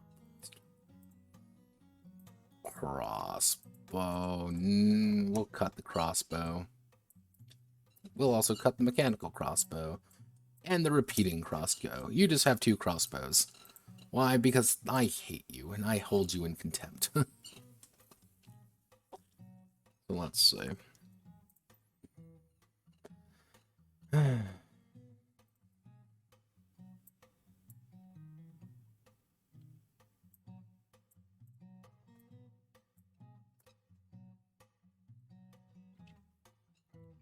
Great bow, big bow, scary bow, combat training. We'll start here actually. Combat training, yes. Longbow, no. Actually, yes. Recurve bow, yes. Short bow, no. Crossbow, yeah. Heavy. Crossbow light, no. So, what are the bow's damage? It's like 3d6.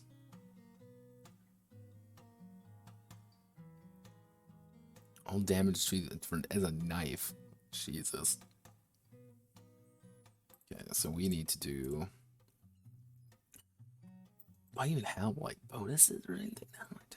Oh no! Oh no! Oh no! So we need to do 2-hit bonus. Would be probably a great bow would be 1 because a little bit awkward to use. A long bow is going to be -1. A recurve bow is going to be -1. A short bow is going to be 0. Crossbow heavy is going to be 0, and the crossbow light is going to be -1. Then the damage is going to be 3d6, 2d6, 1d6, 1d6, -1. Crossbow heavy. Crossbow heavy is going to be 2 3d6, and crossbow light going to be 1d6. Yeah. Okay.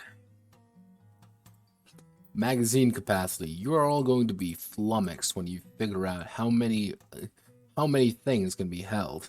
The answer is 1. Actually, what we can do is we can do fast reload. Actually, with the great bow, we don't need that. We'll do fast reload, fast reload, fast reload. And these definitely not.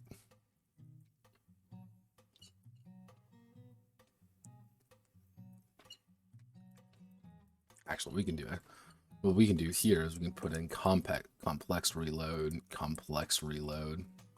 Because normally reloading takes just a simple action. Fast reload takes a free action. Complex reload takes a complex action.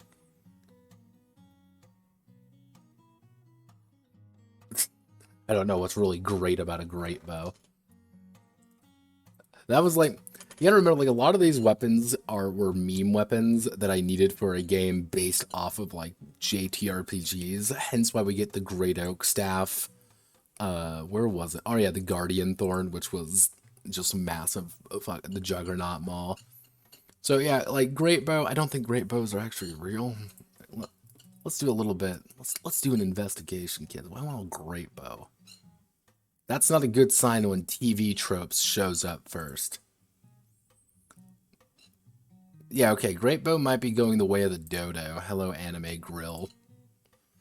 Yeah, well, begone, great bow. We hardly knew ya.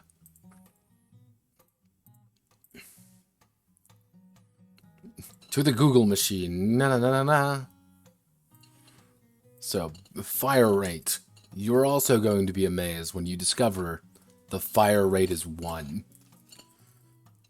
That's it. So actually, we need to do a little bit more investigation. What's the longbow range? Compound bow. So we do about 150 meters.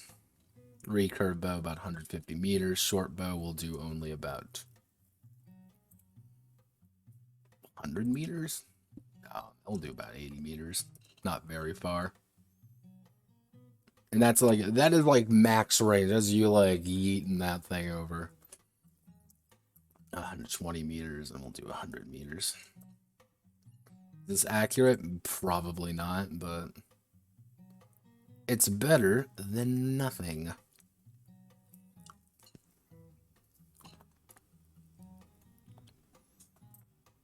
Okay, so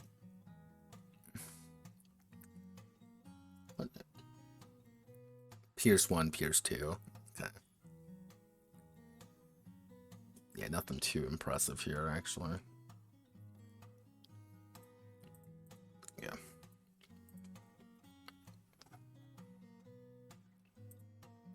So crossbows are going to get Pierce 1. Actually, that would be Pierce 3, and then the light crossbow will give Pierce 1.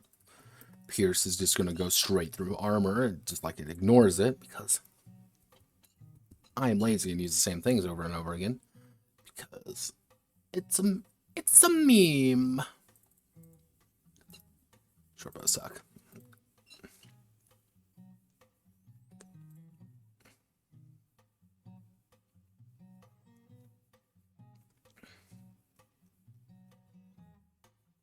I feel like I'm missing something.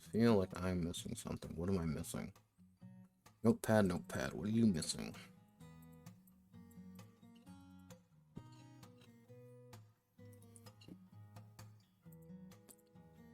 Cuts. Increase the range. We'll increase the range to 200 meters on the longbow. Use the recurve bow down. So what we can do, yeah, we'll do something like this. So, I'm missing something. Something is going wrong. I can't see it in my head. Actually, what we have to do is...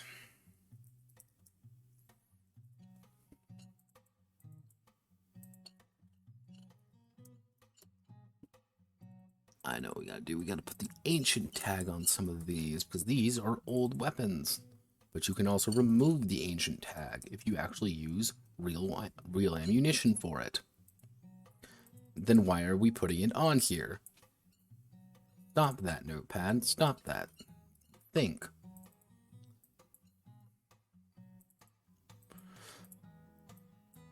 So, okay. We've got all our ancient arms, got our SMGs. Now we need to do a quick look.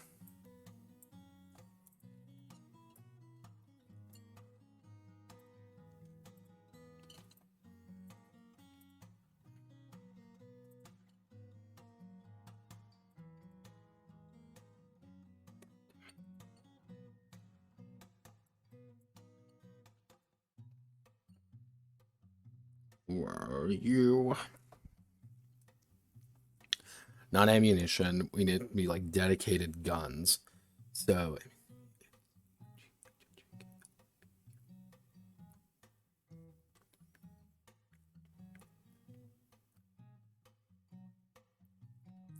what we need to do is we need to add a taser.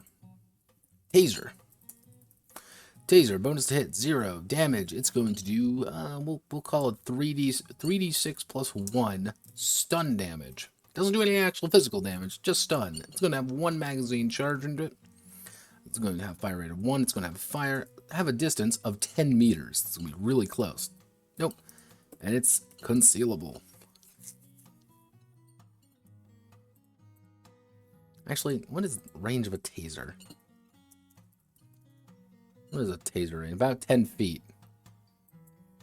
10 feet. 10 feet.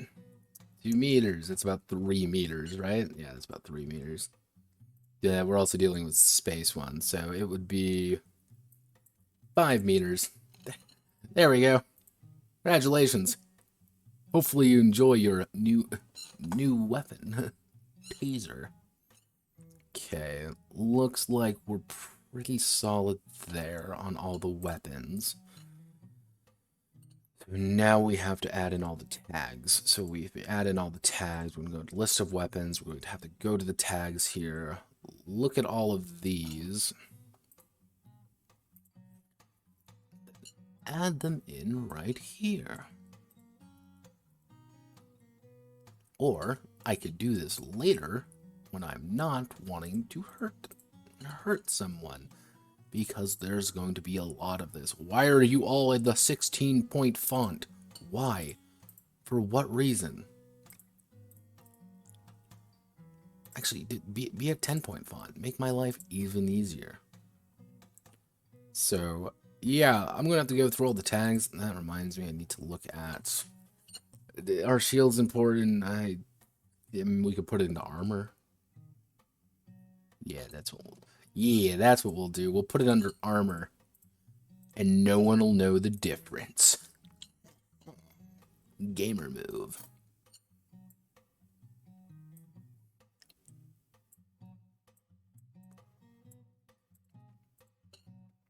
So yeah, what I get to do now is I get to sort through all these tags to make sure that they're all accurate and do what I want them to do.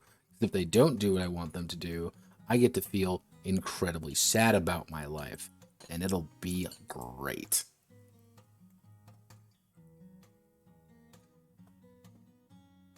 And if I keep telling myself that, it'll work. So, alright, let's get going. Okay, we've got you. I'll do the tags later for my own sanity. So that brings us to armor. Okay. Armor. So we're at 6. This is just pages of weapons. So tools of war. Do we? No, we don't need to do that. So I need to double check. Does it look right up top though?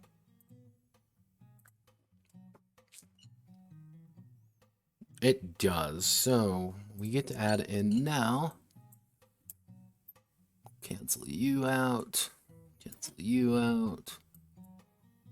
You, so we need 4 more things. Cuckoo, ka-choo-choo. Alright. It's also late and I need something to drink. Give me 1 moment. I'm going to pour myself some coffee. Thanks for my love. Ow.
Hi, I'm back. So, you may be wondering, Notepad, as a professional streamer, should you turn on away from keyboard or something, or another one of those fancy screens? And the answer is, yeah, I should, but do I? No, because we don't play by the rules here. And I'm going to have to fix my hair now.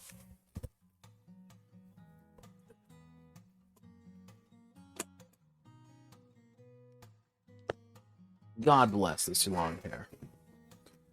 There's my... I think my chair's dying, by the way. I think it's finally reaching the end of its nice life cycle of me finding it in the trash. Served me well for 2 years, but I think it's time for it to die. So, armor, safety of steel. Armor is a fundamental aspect of conflict. While most of Shinchaku has adopted either medieval or early Renaissance armor, some of the less developed cultures still rely primarily on simplistic armor or animal hides. Leather armor. Let's see. Leather armor has been spotted much much to the displeasure of the the Neo-Hema community.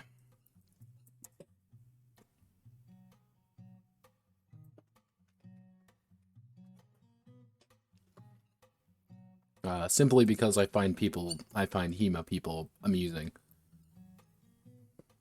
for a variety of reasons.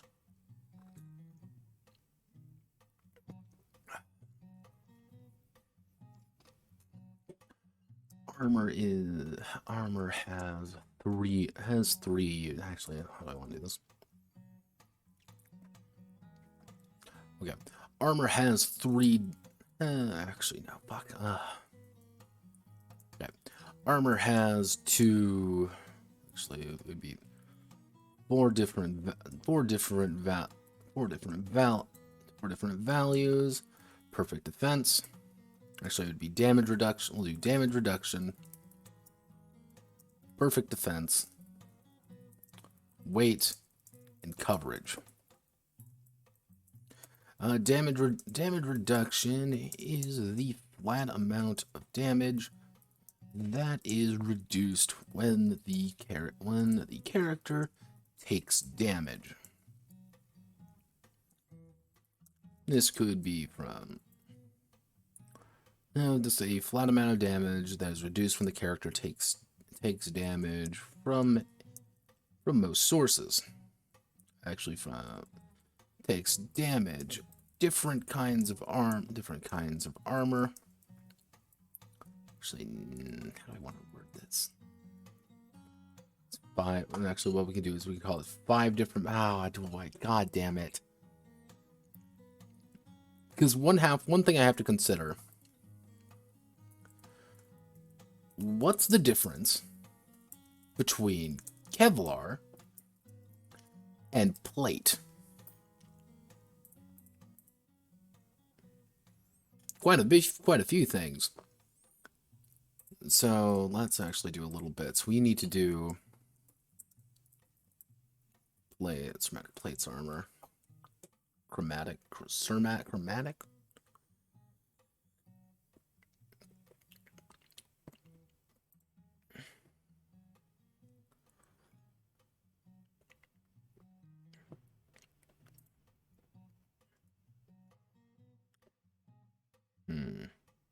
Type 3 protection.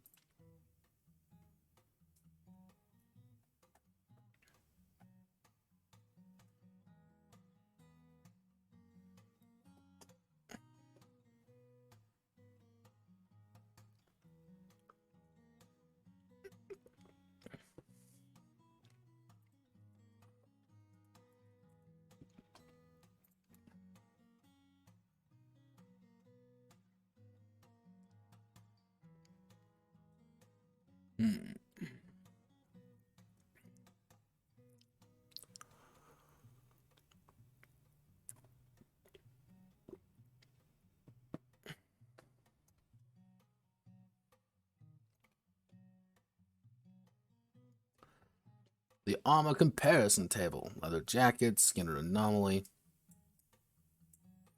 Mail jacket. Wait, mail jacket? You're kidding me, right? Shadow of Chernobyl, yeah.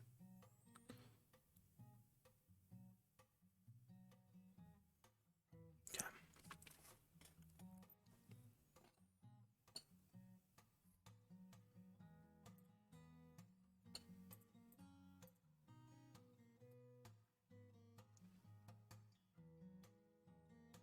This is one of those beautifully complex things that I always find fascinating.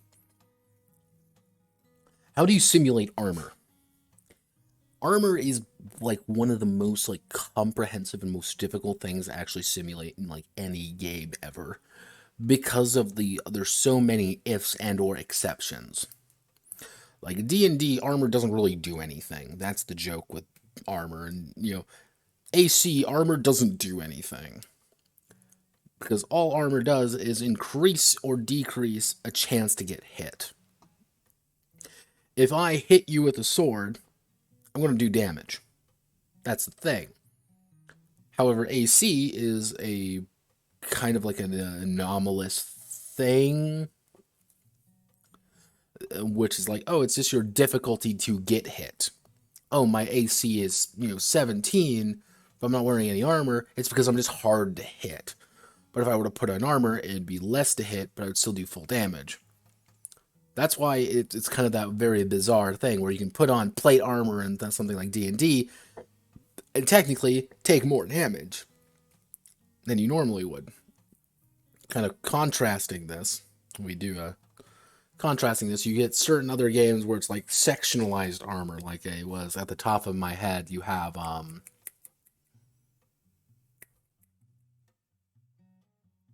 Doro Nainui, the Bionicles game. That's the first one that came to my mind.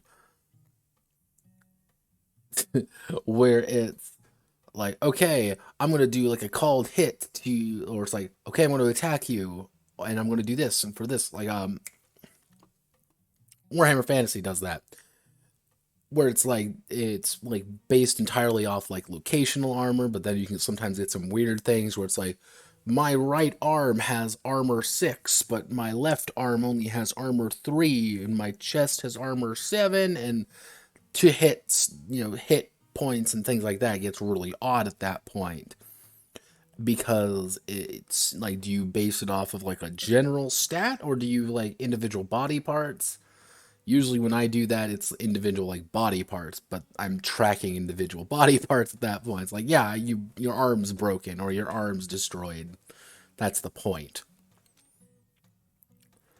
The only other method that I've really seen that I've actually enjoyed, which now that I think about it, may work for this. It'd be a little bit awkward, but it could work.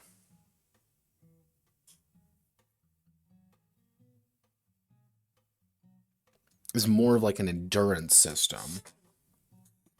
Like an endurance system for armor is popularized by Rifts. That's the first one that I know, and that's how I first really heard about it. It's the idea of, say, this leather jacket. We'll make it armor. Let's just say like this mercenary armor I have.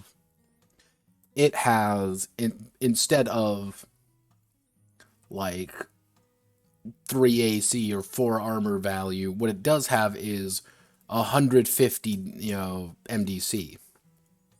I can take 150 damage before I myself under the armor take any damage. If you do shit like that though, things get really weird because you have to make the internal character weaker, like really weak. Because in Rifts, the idea is you're taking MDC damage. MDC damage is huge. It's mega damage. Like a normal human who gets hit by an MDC weapon is dead. Does not matter how much health you have. Does not matter how much character investment you have.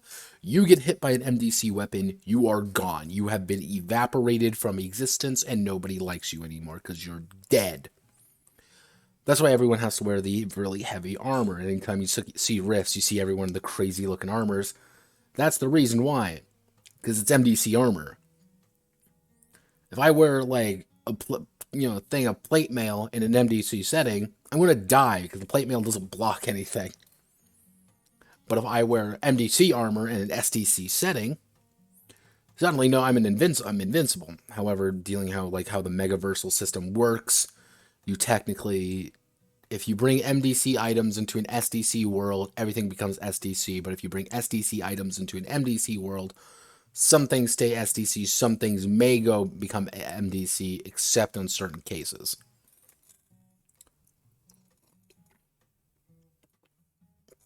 What I'm saying is, Rifts is the greatest game ever devised by man, and Uncle Kev listens to the mad ocelot god that I wish to hear. The day I am able to listen, finally hear what Kevin hears, is the day I will be happy. And I need it. One day I'll see it. Who pinged me?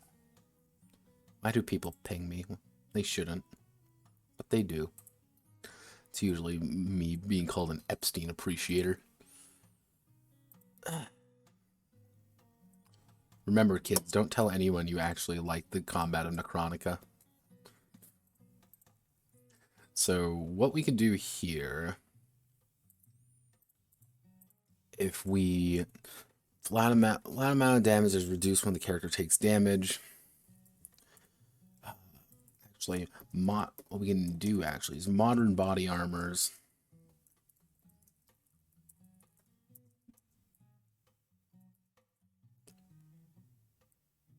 Actually, yeah, perfect defense. Then perfect defense. When the character takes damage. However, the damage blocked is converted. The damage blocked is converted into stun damage, reducing the initiative of the character. Combat scary. You take 5 damage, but you have 6 armor. You have 5 less initiative. If you take 7 damage with your 6 armor, you're going to take 1 hit point and lose 6 initiative. That's kind of the thing. Actually, that's a really awkward way of doing that. Fuck me. Actually,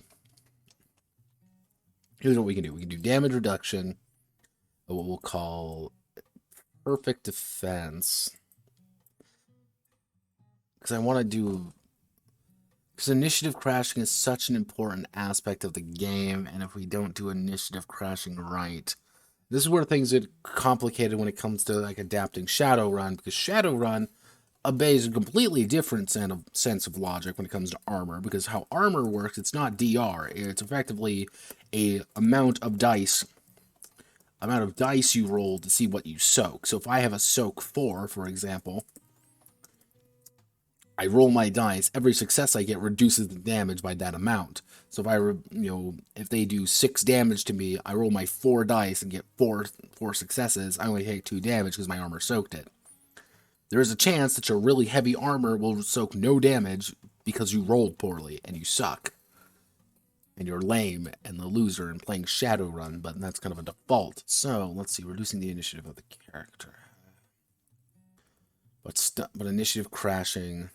It's an important idea. Actually, no. Here's what we can do.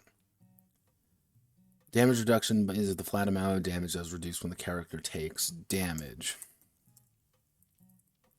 If the character takes 10 or more damage in a single hit, regardless of how much is blocked. Actually, no. Is reduced when the character takes damage, while the perfect defense... Well, the perfect defense value is...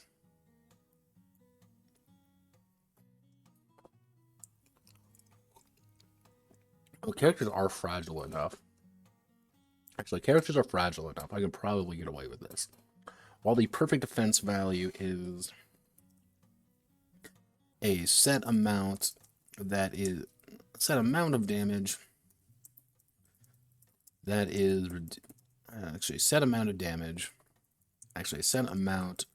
of durability.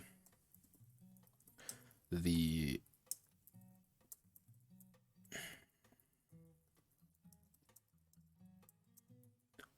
perfect amount is a set amount of durability.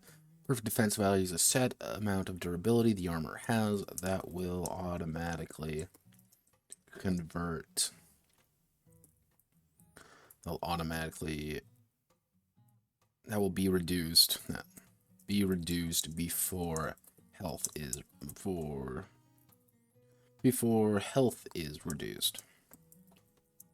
And the idea being things like chainmail don't have perfect defense value.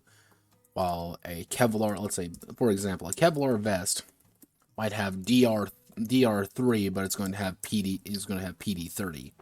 I can take 30 damage before I even take any damage to myself. However, it's not as much. While, that does say things like, let's say, for example, plate mail is going to have like DR8, or it's actually going to have like DR10.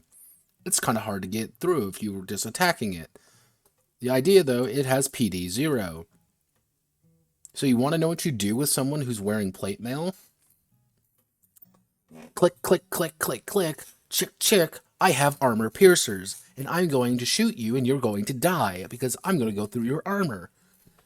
Your armor means nothing. Perfect defense, though, allows you to mitigate that. Not by much, and if you're still going to take a shit ton of damage. What's the difference between automatically dying and not automatically dying? That's actually a good idea. Notepad, you always have your best ideas when you're incredibly tired.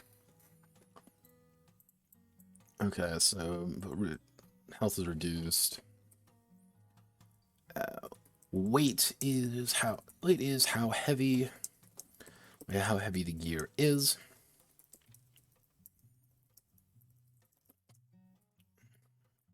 And the penalty to the character's initiative value. Finally, the coverage is what the armor covers total, allowing for called strikes to bypass sections of it.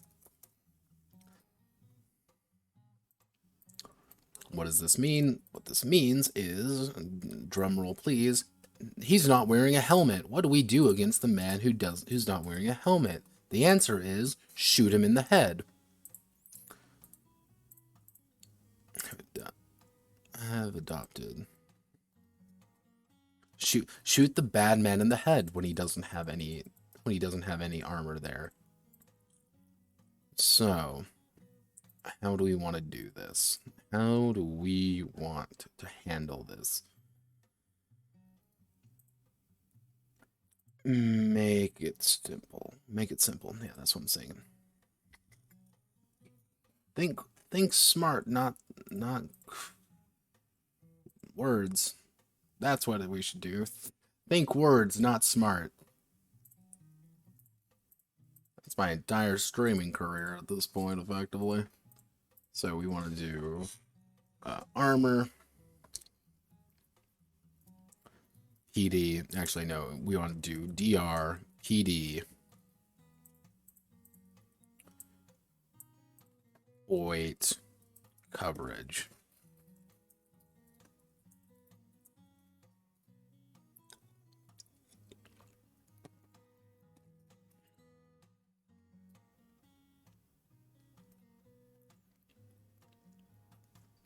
Actually, what's a...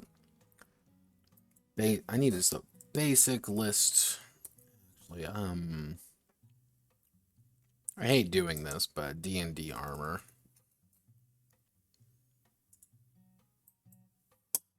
Because it's just easy. And that we need to do... Stark armor? Tarkov armor. That's what we're looking for. Tarkov armor. So what we need to do, what's our basic, what are we looking for? Well, we're looking for padded, pretty easy to understand. We can do some leather gear. We can do chain, scale, plate. Actually, fuck, god damn it. Because I don't want to go too hardcore. Because, like, this is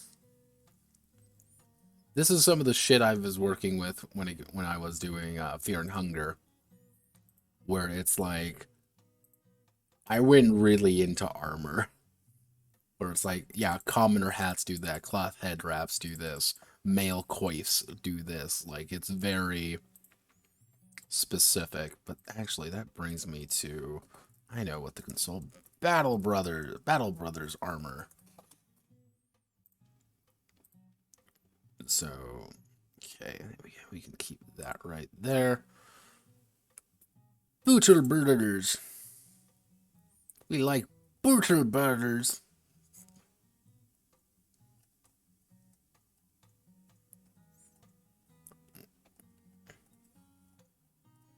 I do actually enjoy Battle Brothers quite a bit. I think it's a very good game. You should all totally play it. So we need to do linen armor. So linen armors, cloth armor. So actually what we can do, we'll make this simple. We'll do cloth armor, leather leather armor. We need to do something a little bit heavier. Fur, thick furs.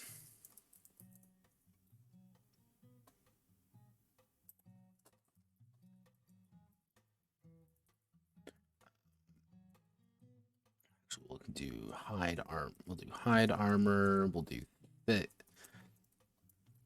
Do light metallic armor.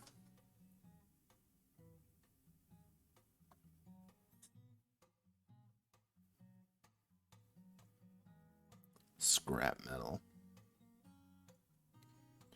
Yeah, I thought it was big shit when I got a padded leather gear in this game. It's great. So we actually do mail armor. Actually, we can do metal reinforced. Yeah, we'll do metal reinforced mail. Then we can do plated armor.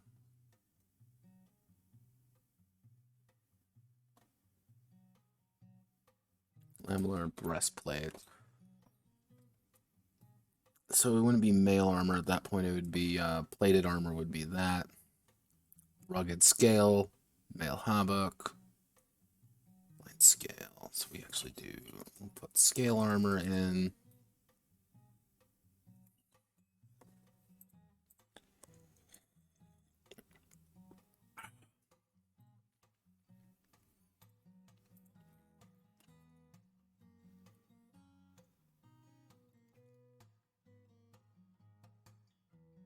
I'm like trying to hunt down for like what I'm looking. So yeah, it would be coat of plates. Okay. So these are your like most basic armors. These are for the poor people who suck, and we should all feel sad for. Wow, normal human beings. Who's ready for vests? So we're going to have. Well, we're gonna make this pretty simple for modern armor, because modern armor is really easy. We're going to have light modern, medium modern, heavy modern, and then we're going to have super heavy modern. And then we're going to have, what are some of the more advanced stuff? Like, this is super heavy armor, like right here. Like, this stuff is nuts. Like bomb vests, hex grid, like things can ramp up pretty quickly when it comes to armor.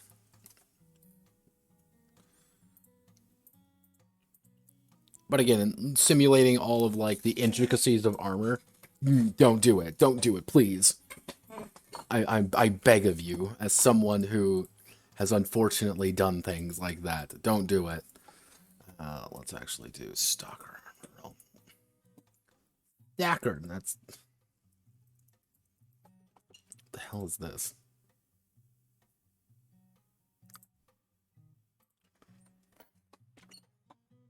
So we're looking at more tier 3 armors, like the Seva suit, exoskeletons.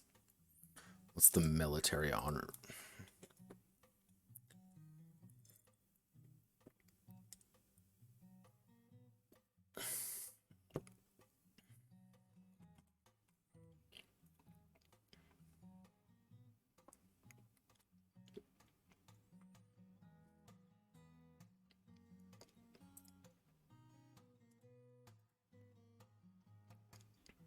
Okay. So what we can do is we can do, what would be a good term? What would, yeah, okay, actually it'd be Walker battle armor.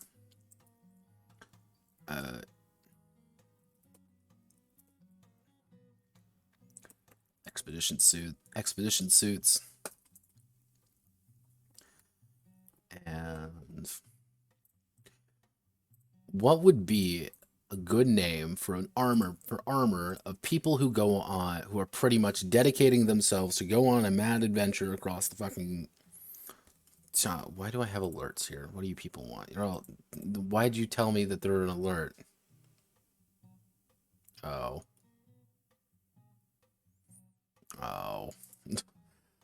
So, let's see, we are... Okay, I know what to do. So, the expedition suit... Expeditions... So, this would be a...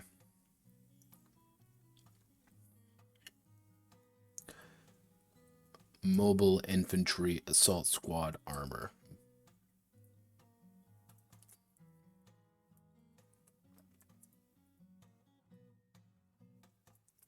So yeah, Mobile Infantry Assault Squad. Assault Squad Modern Armor. Otherwise known as miasmas. There we go.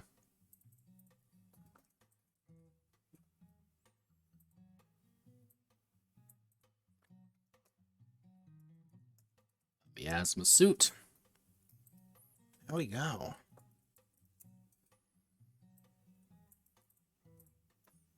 Guess what, humans? You're going to be relatively smart and not have literal, Actually, we can do, so we'll do Shinchaku armor.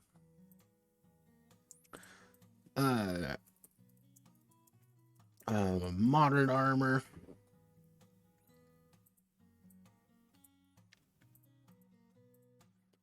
And which brings me to Wanderer armor.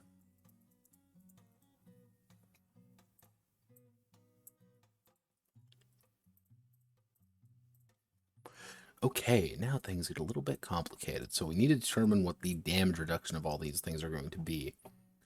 High damage reduction isn't actually going to be that high, because it can't be to make the damage work. So, we know one thing. All of the armor here is going to be 0 perfect defense, because 0 perfect defense sucks.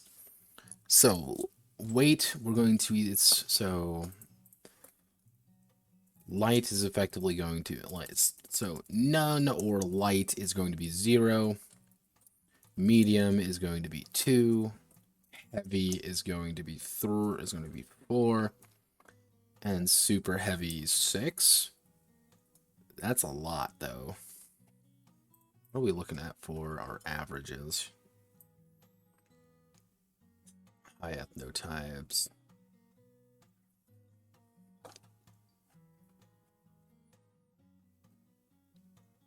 (1d6) plus combat training die plus quick. So if your quick is, let's say on average, everything averages out to about 4.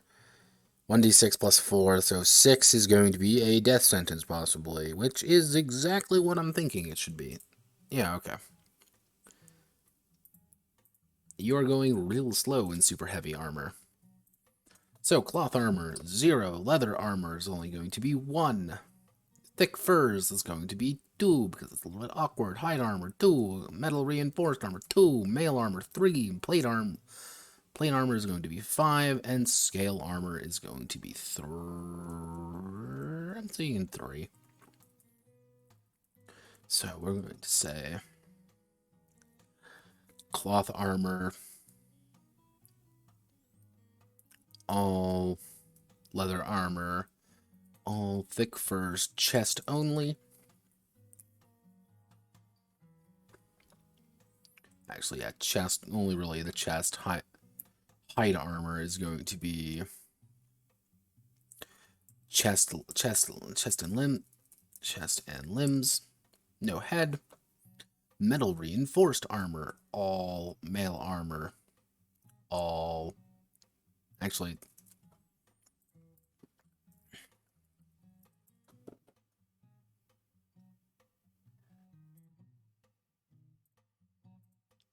That's not a good sign when I'm seeing models. Okay, I guess this does count. Chainmail leggings. A lot of women, I'm noticing. The fashion trend. Yeah, okay, so yeah, I think this is a fashion trend. Why is this a fashion trend? It's male armor. Okay, so yeah, it would be at least male. It's not perfect, but it'll work. So mail would be all, plated armor can be all, scale armor would be all as well. A lot of these cover everything because that's what it is. So DR, cloth armor 1, leather armor 2, thick furs 2, hide armor would be 2, metal reinforced armor would be 3, mail armor would be, call it 4, plated armor would be, we'll jack up plated armor to about 9. Actually, let's play it up to about 10. Scale armor would be 8, 6, 7. No, actually 7. Actually, we can probably bump this up a little bit. We can do 6. We can do 5 here. Kind of the power gap. You start seeing the power gap right about here. Yeah, this is where you start seeing the power gap of things. It's like, yeah, here's your shitty armor. Here's like real person armor. And then we get this. So light 6, 8. However, light armor is going to have PD of 20. It's going to increase by, we probably want to do 15 would be most reliable. So 30, 50, 65. This would be the most reliable, but does 15 increase by, or it would be 40, 60, 80 be more reliable, unless we want to do it a little bit more linear. If we want to spike it up the top, so we can do 20 increase and then make it a 30 increase, then make it a 40 increase. However, super heavy armor is going to be, guess what? 7. It's going to be really fucking heavy. 5, 5, 3, 5, 3, 1. Chest, so chest, all,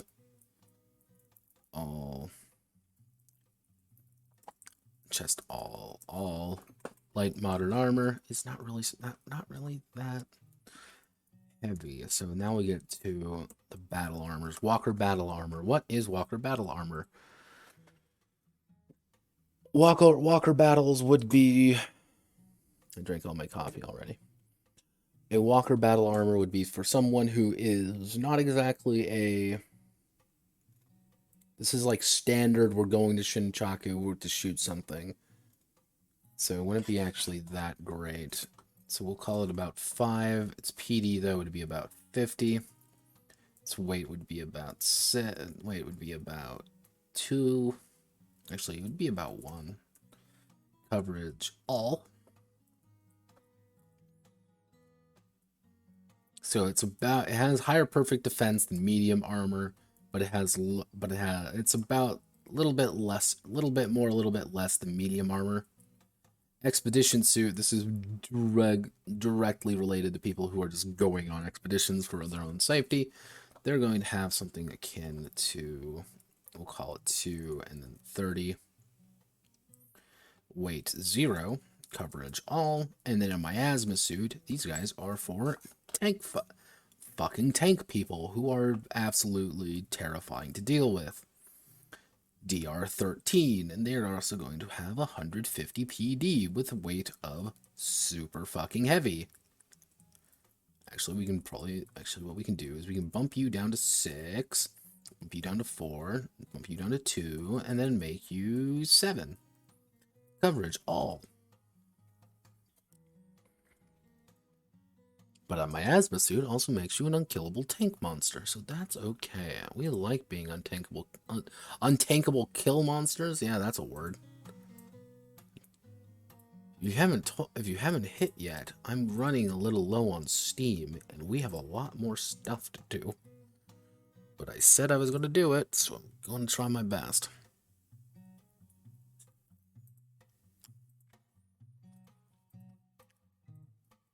Though at the current rate of things, we can probably... I would be okay if we got the armors done. And what else do we need to get done? Oh god, I made a mistake.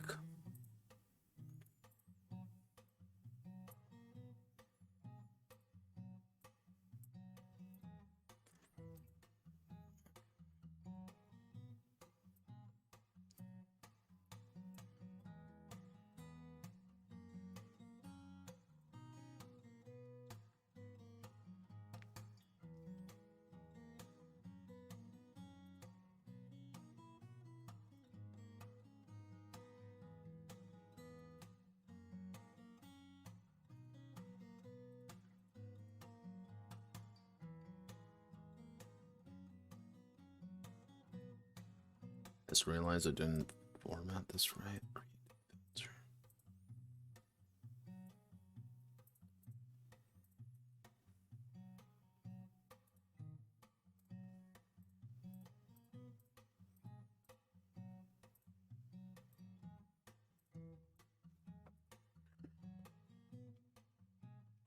Yeah.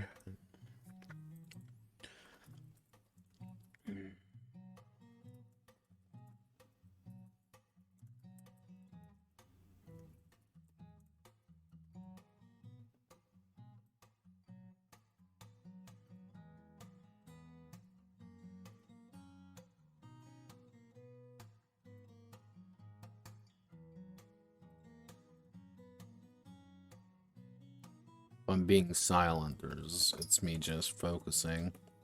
So I need to make sure that this is working the way I want it to.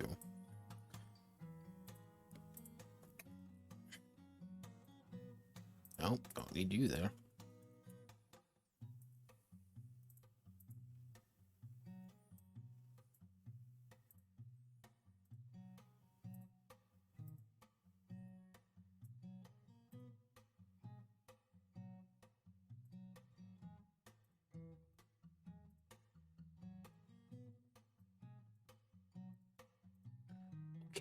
Okay then. Alright, so we do that. We hit this magic button, Control C, and don't hit it there. That's not what I'm looking for. I need to hit you right there. Okay, so we got all of this.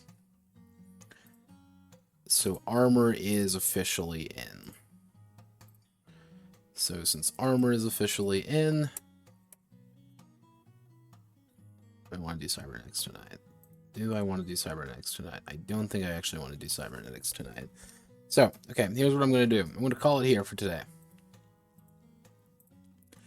And I'm going to do cybernetics, I'm going to do magical items, and I'm going to do exterior equipment between now and Wednesday. That's the goal there. Clean up everything just to make sure everything looks nice and pretty. Once that's all done, once we're all done with that, we have made really, really scarily good progress on things right now. Now, what does that mean? Well, it means kind of two things. If things go according to plan, I will be able to effectively wrap things up pretty nicely by Wednesday. Honestly, I'll be able to wrap things up pretty quickly by Wednesday if I get all the equipment done. From that, this is like this section. I don't actually think this is going to be very long. I'm talking like 20-30 minutes tops. Not very long. And I could probably go with now, but the equipment is going to take, it's going to be another 2-3 hours. I mean, just staring at this document, being like, number go up, number go down, and I'm getting tired. So, after this, we can move, this Wednesday, we can move on to types of campaign, and then any side roles I come up with that I can think of at the top of my head. And what we'll do is we'll do it real jankily. Oh yeah, don't worry. We'll make this shit go jankalicious. And what we'll do is we'll wrap up Anthrodesis on Wednesday. What I'll do is I'll cut the stream when I'm done with Anthrodesis and I do my detox, and then I will restart up the stream. And we'll probably move on to fixing things up for the future, effectively, if I'm feeling up to it.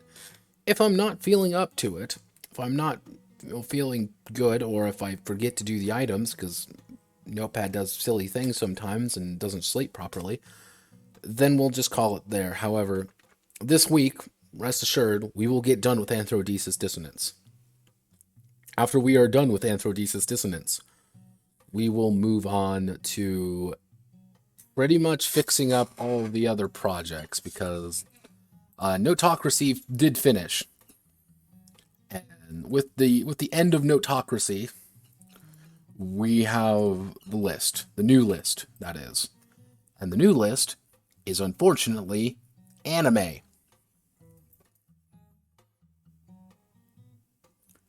I am reminded why democracy is a failed concept. So, okay, silence, Bakura. We don't need you anymore. So, the current schedule is as follows. Actually, do I need you anymore? Not really. Begone. The current schedule, as of right this second, as of now, unless someone comes to me and says, Notepad, I want to pay you money to write me a game, then obviously that will take precedence. No one ever does that. Very, very rarely. But we're going to do, after this, Danmaku Yugi Flowers, Toot Hoot Edition, otherwise known as my very original Toho game.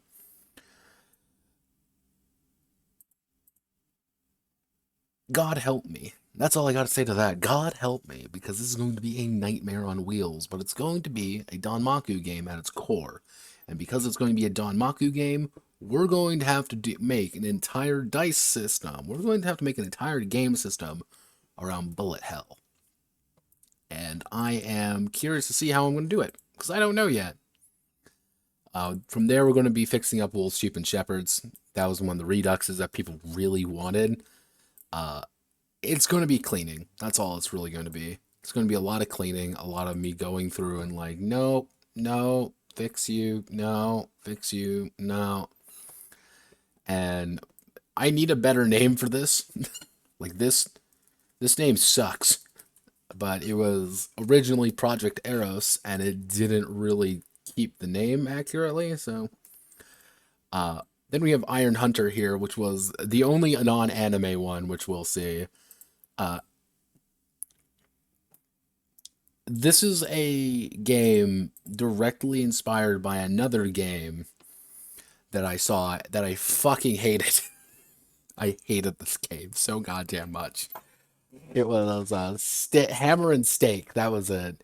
It's an unironic communist game about trying to kill Bram Stoker's Dracula in Hungary.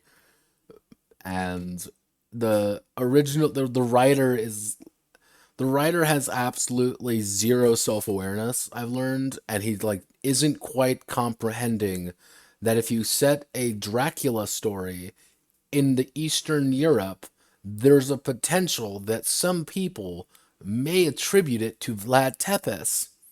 Mostly when you're making Dracula a fucking, it was a crypto capitalist fascist, a crypto fascist capitalist. This is set during the 1920s in socialist Hungary. That game is stupid, and it made money on Kickstarter, which is its own hilarious thing. However, Iron Hunter was actually an idea spawned from it, what I thought would be like, this would be a cool idea for this game, but it's not going to be that. It was the idea of Papers, Please meets Castlevania. And the entire concept is, hey, the new government took over and shot the old guard, including the old vampire hunters. Oh no, pig. Oh, pig. No. Here, actually, let me see if I can find Steak and Hammer Kickstarter, because I find it hilarious and I will never... The Hammer and the Steak. Yeah, I saw this, I'm like, look at the art looks pretty cool. I was kind of with the art. It's unironic communists. This is completely unironic communism. And the lore is hilariously terrible. Like, the lore is offensively terrifying. And just...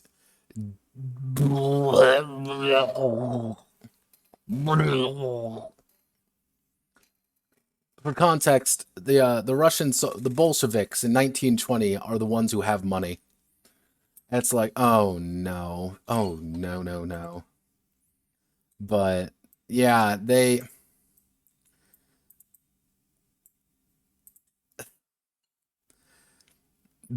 definitely did this. I find it hilarious, and they are making Dracula not to be the sophisticated, vision of old European aristocrats, as they kind of clash with the modern age in Bram Stoker's, an Irishman's interpretation of things. No, he's a crypto-fascist capitalist. God, I wish I was fucking with you all, but I'm not. But Iron Hunter was pretty much taking the concept and removing all the stupid bits. It's what happens when the government takes out the old guard of vampire hunters? What happened if the government shoots all the Belmonts kind of thing? And it's up to you, a bunch of like, hey, hello, fellow communists and the commune, being like, here, you've all been selected to hunt vampires now, and hunt vampires, werewolves, deep ones, doesn't matter. You've been selected. Congratulations. You're going to be taken away from your homes and you're going to live in the government barracks now. Fight or die. We don't care. Like I have a I'm excited to write this one because I've like been inadvertently kind of like writing down like little tidbits of lore and stuff. I'm like I'm kind of in this right now just to do the setting of it. Tainted Bloodlines. This was a D2000 system. I need to fix it over. This also has the most autistic mechanic of generational play. This was actually supposed to be originally a Fire Emblem game, but it was Biscuits and Gravy inspired me to make it something different. Well, it was supposed to be a 3-part game. It was my friend said she wanted a cat girl game, so I'm like, okay, she wants a cat girl game. Someone said they wanted a Fire Emblem game. I'm like, okay. And then I discovered Janice Cats. I wonder if I can find Biscuits and Gravy. Which Biscuits and Gravy, it would be Biscuits and Gravy Janice Cat. There we go. No, this wasn't Biscuits and Gravy. It was... What was the other Janice Cat's name? Janice Cat. What was his name? What was your name? Yeah, no, it was I can't remember his name. Oh, Frank and Louie. Yeah, welcome to Frank and Louie. He's a Janice Cat. Janice Cats are actually born with 2 faces, based entirely off of genetic fuckery. And then I went like deeper and deeper into like cat biology and like why cat colonies produce so many weird mutations. And I got this, and I was like, okay, I'm kind of in. He became the unofficial mascot of Tainted Bloodlines, and rest assured, Frank and Louie will be accompanying us all throughout the Tainted Bloodline streams because they were a good boy. They were good cats. And then the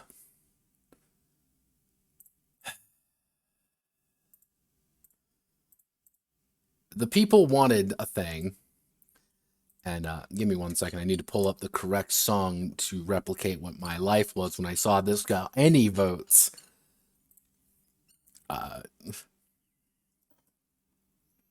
Now, as a note, I have not participated in the Kantai collection or the Azur Lane fan groups at all. But this was my...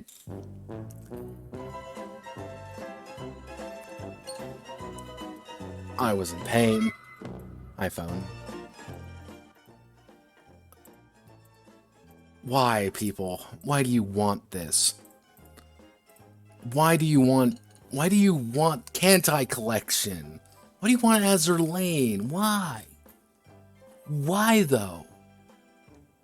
But you asked me to do it. And democracy said they wanted it. So I have to deal with it now. So, yeah, that's kind of what's going on there. And pretty much, if things go smoothly on Wednesday, this will be a lot more formalized, me going over things, and we'll do the Miro of, like, this is how I want to build things. And I can go over things a little bit deeper, but I'm going to call it there for today. Thank you all for watching. My name is Notepad Anon. Hope you all have a wonderful rest of your day. Godspeed, good luck. I will catch you hopefully on Wednesday. So, goodbye.